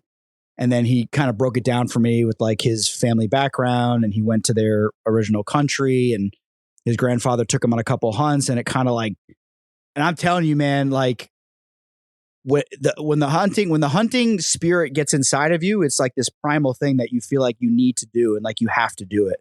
And he was like explaining exactly that to me. And I'm listening to this guy. I'm like, so he went over, experienced a real hunt with his grandfather in their country of origin. And it just got inside of him. And then when he started getting money and making money, he's like, I could do whatever hunt I want. So he just started going crazy on all these hunts. And yeah, he's all about it, man. That's good guy to have around in my book. So I saw in the Instagram comments that he said something to the effect of like he wants to find out more about falconry. So could you imagine him being a falconer? My wife asked him that. She talked to him for like 20 minutes. I had my eye on him, but she was talking for like 20 she was talking to her for like 20 minutes. And she asked him, would you have any interest in maybe getting into falconry? And he said, this is fascinating. Like, this is right up my alley. Everything that's going on here, I love this stuff. But I don't see how a guy like that with his time constraints could possibly put in the hours. He's got to hire a guy like me. I'll just train the bird. He can come and pick it up whenever he wants.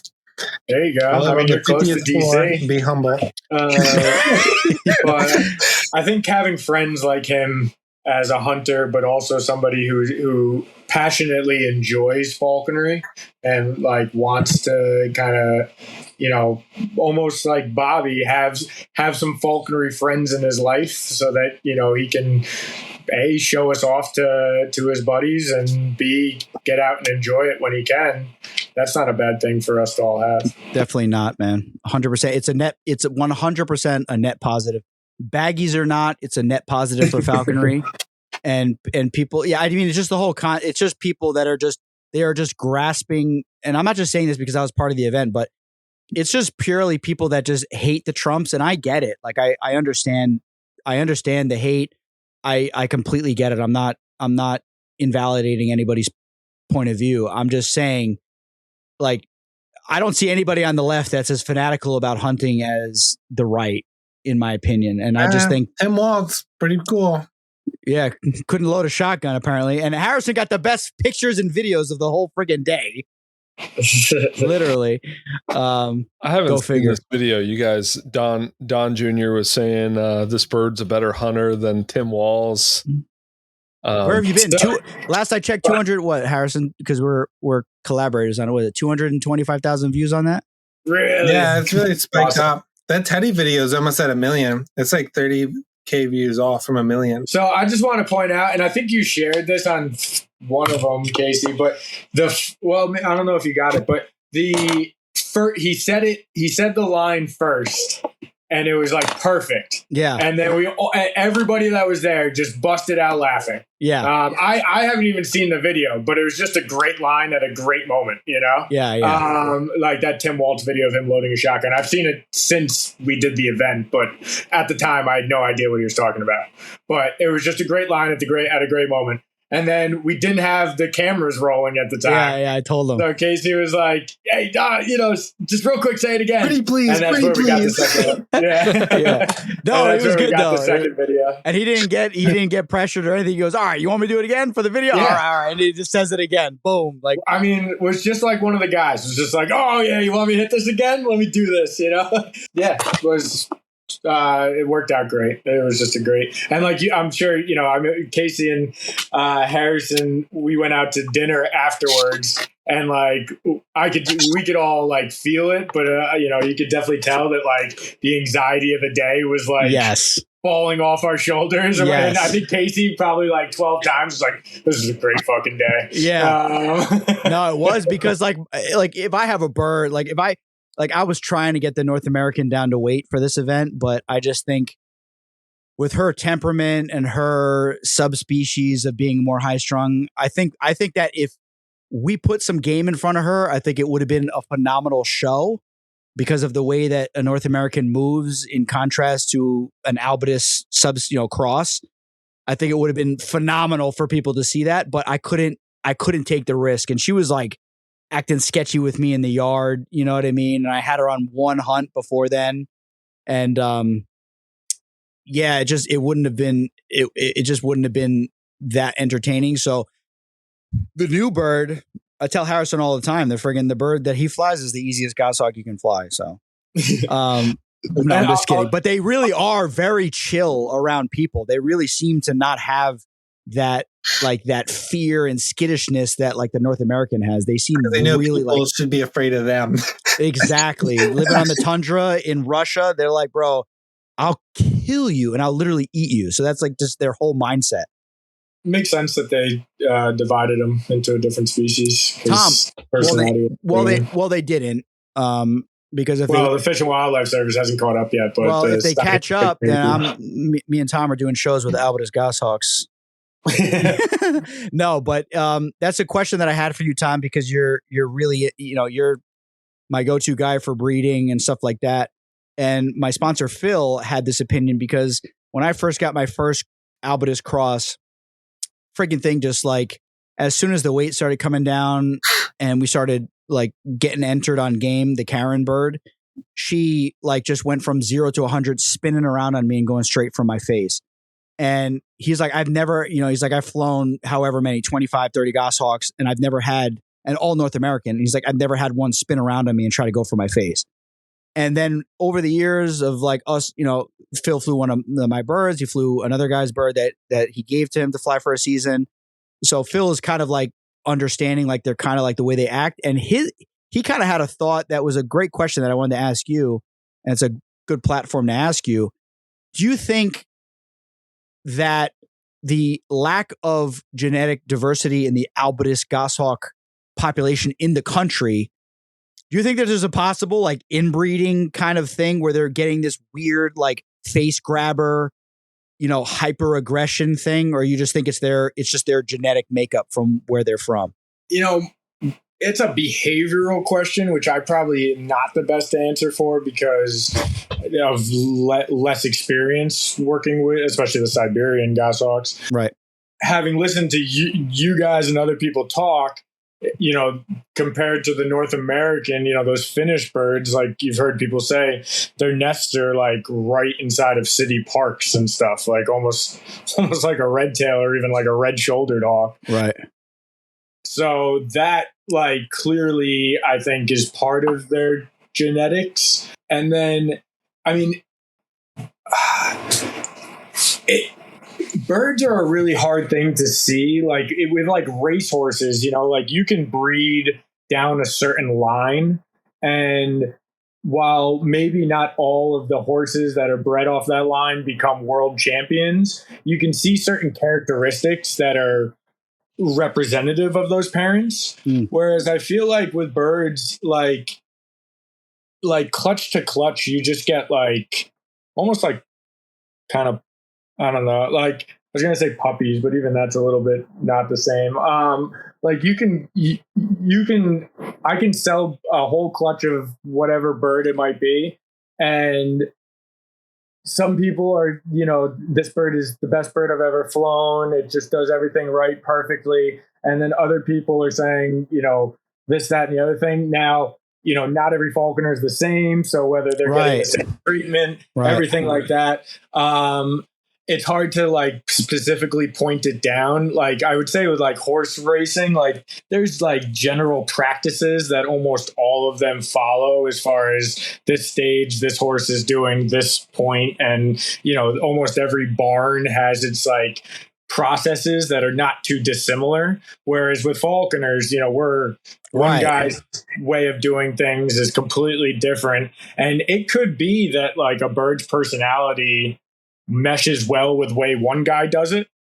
And if you were to put that bird in another guy's hands who do things differently, that bird could be either terrible or, the terrible bird could be perfect. I think it has a lot to just do with, environment versus hereditary or whatever that saying is. Nature versus nurture. Yeah, I think it's a lot of nurture more than nature. I think the bottlenecking of genetics causes more health issues than behavioral. I think behavioral is just the birds and how you do things. Okay. That's great insight. Thank you. Yeah. No, because I just remember that bird, and then a secondhand bird I got, like the second I manned her down and got her on the lure and then did a baggie with her, like on the first baggie, she spun around on me, also an Albertus cross. This new bird I have, which is 3/4 Siberian, she's never spun around to me or done anything crazy like that. I mean, she goes after my feet a little bit, after she's done on the lure, but it's not to the same level as the other birds. And Harrison, you had a little situation, right? Because I remember I warned you about it. And you're like, I got this. And then you like texted me like a picture. And you're like, fucking bitch spun around on me. What the fuck? Yeah. She ran on my arm. She ran right up your arm, right? Yeah, I had her on the fists. I wasn't holding her justice at all. And I was like, I had one just like she just jumped back up. Because she missed something. I held my hand up. She jumped up. I got one just. I went to grab the other, and she just ran on my arm. Yeah. Dude, I'm telling you, that technique, I'm not going to say what it is, but that technique works, man. It's like crabbing. She was just buried back up every time. And she shot back up in my face like 15 times. I'm just trying to fucking. Harrison had to give her the pimp slap. Get her back. Get her back. We all like to say that for an hour, just because she was there like this on the ground for an hour. I sat in my truck just watching her from like a couple hundred feet away, and just like regretting all my life decisions that led up to that moment. Yeah, but you worked through it, and then now look at you, flying for Bobby Kennedy and Don Jr. Yeah, at the end of that, Bobby pulled me aside. He's like, "She's a really good bird." I was like, yeah, I got thousands of hours into her. And he's like, it's very obvious. It was nice of him to say that. He's a friend of the show, and he's planning to come on the show, God willing. And we'll have a full interview with Bobby Kennedy, hopefully in the future after the election. And then this way we can, because that's the one, I kind of guilt tripped him into it when I was talking to him. And I said, Bobby, listen, man, you're doing all these shows for all these comedians and all these big names. I said, you got a whole community behind you of falconers that want to hear from you and want to. No, I literally said this, and I said that was good. And I said, let's get your story out there. I said, come on our show, we'll talk about the story. And then he just kind of said, and he kind of said it in a way. And then I looked over his shoulder to Harrison, and Harrison said, he's gonna throw your information right out there. he said you're gonna see that sticker with your info on the back of it right in the freaking garbage can. But then listen, we got confirmation from his one of the people in his staff that said we're gonna try to set something up after the election to have him on. And I think it'd be cool. I think it'd be super cool because he's arguably, right, Tom? He's arguably the most famous falconer ever. He's one of the most influentials as far as just, I mean, the voice, the presence that he has being who he is and what he's kind of doing right now. I mean, I can't remember exactly, but I think the Secretary of the the Fed Reserve, Henry Paulson, maybe not a falconer, but like very into falconry, and that dude's like a billionaire. So we've had some good people be falconers, friends of falconers. Bobby's very, very important. Yeah. Just for his environmental record, people when he speaks, people listen and follow him. So he's a good guy to have. 100%. Yeah. And he's got so much insight on everything. We're not going to try to get into the politics, not to alienate any of the listeners, but we want to hear his thoughts on land access, his history with birds. Because like some of the stuff you talked about, Tom, on your episode was just like Saturday afternoon, just flying long wings in the morning, flying Harris Hawks on squirrels and rabbits in the afternoon, then flying long wings again. And Bobby was just like one of the boys with everybody having fun. So I'd love to hear some of those stories and some of that experience that he had. So, I mean, when we would go ridge trapping, like he hauled up a kiddie pool and like 70 gallons of water. And like, Casey, you've been to the mountain that we go ridge trapping on. The King's Mountain. So to get to the first kind of trapping station spot that we have, I mean, it's, I would say only about maybe a mile and a half, maybe like, I don't know, something like that. But it's like, I mean, it's pretty vertical. It's like rough, Yeah, you're putting a lot of work into the legs. So he like hauls up this kiddie pool, like 70 pounds of water, and sticks it in the middle of our mist nets because he wants to catch an osprey. And he brought fish. He brought fish as well. Sorry, that's the most important part. He brought live fish with him that he caught. Put it out there. So, of course he did. Bobby's got all sorts of wild stories. He's a ton of fun, and he's an incredibly sincere. If he says he's going to do it, so the fact that he reached out to you just doesn't surprise me at all. Good to hear. All right, guys. Any closing thoughts about the day and your experience as a whole? We'll start with you, Harrison. No, it was good. I wish I would have spoke to them more, but I was really the only thing I cared about was like what the bird is gonna do, right, and what I am going to do depending on what she does. Whether you're gonna rage or not. Yeah, just trying to see how I gotta play this off because they don't know. I mean, Bobby and I'm sure a couple other people would probably pick up on my tomfoolery, but everybody else, you can just say it and they're gonna believe it. But for the most part, I was worried about that. But the bird, she didn't let me down. I was very happy with how she did. And then as soon as she did it, then I could it was like stress was off. I could just sit there while Tom was doing his Harris Hawks. And, Casey. Press. It was good, Harrison, man. Seriously, thank you for coming. And Lizzo is flawless. She did great, man. Can't take anything away from what you did with that bird. My experience was great. For a young bird, only 4 kills under her belt with 60 plus people in the field in a open environment that she's never been in because the area that we were in was extremely open.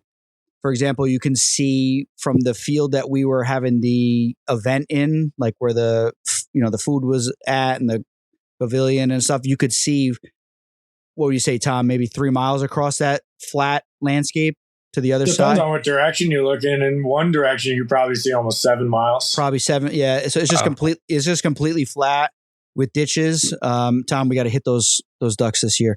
And, yeah, so I was incredibly nervous, and she's a young bird, unproven. So not just having a sure thing with a baggie is not necessarily a sure thing with a young bird that is sketched out by people. So the fact that she flew down and made contact, I was just like Harrison said, that's all I could think about the whole time. From when Tom said it's a go, this is the date. Up until that point, I mean, I couldn't sleep at night. Tom, I was tossing and turning. I was just hounding random people to come with me to the field. I was dragging my son with me, and it she sealed the deal. And yeah, it was a baggie, but just after that, I just felt so at ease. And everybody that came was super cool. Don just stuck out. Not just because of who he is, but he was just hilarious. It was just, like, I'm a ball buster. I work on construction sites. So I love ball busters, and he was just busting chops the whole day, cracking jokes. I was dying, it was just such a good day. And we had a really good time together, and Bobby was just incredible. And we had some of the people who are like regulars, right, Tom, that come I've seen them for the last couple of years. You invited me. So I was like, how you been? And, that big kid in the Maybach, he's like talking to me and so it was just a really fun experience for people that are not seeing it every day, that are in different walks of life. And the fact that we got the chance to show what, it was obviously some of it was staged, but it was what falconry is as its core: chasing and catching game, plucking the game, the trading off, the feeding up, the respect for the quarry.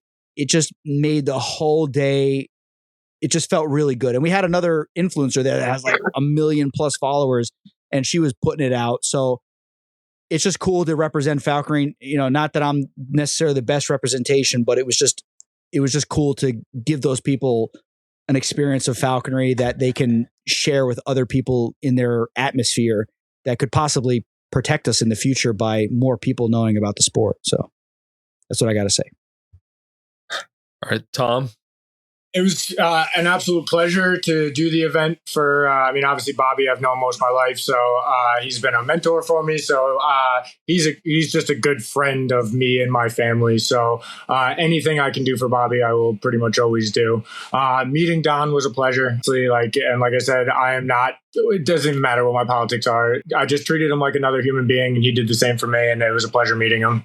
And then as far as Harrison and Casey, I mean, Casey, I appreciate all your help with the whole event. And then Harrison, I mean, driving as far as you did, being here when you had to be here, which meant you were leaving at, crack of dawn and everything like that was just very appreciated, because the better event we do, the more it helps me and, what I do, but also, it just promotes us, I think, in a better way.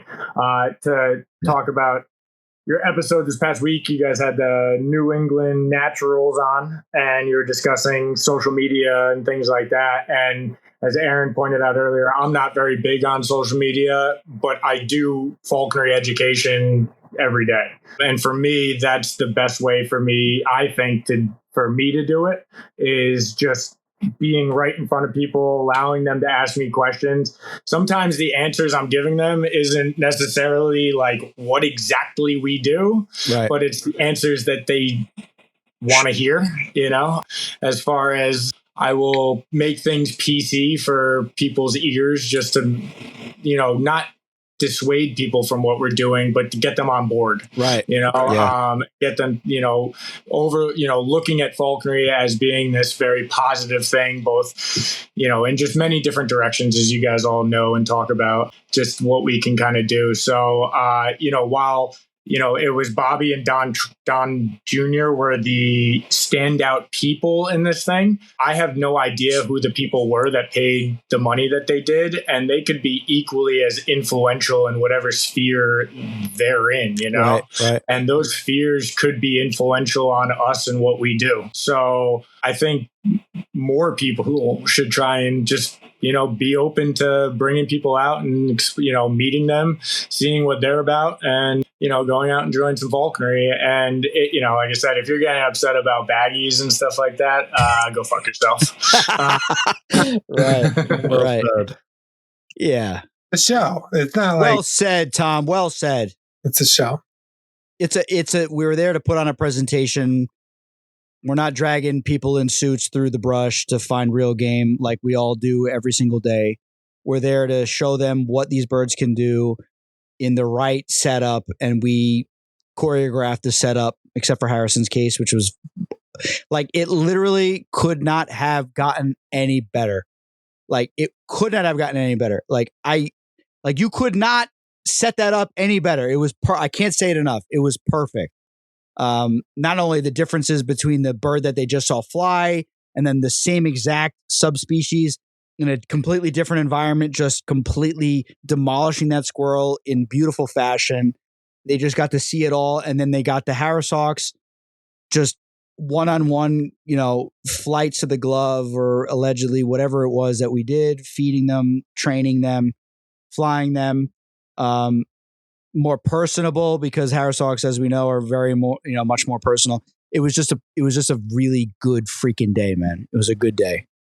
I didn't eat any of the food either. I can't speak on the food. I was too nervous to eat anything, which is I ate like a tiny little bit.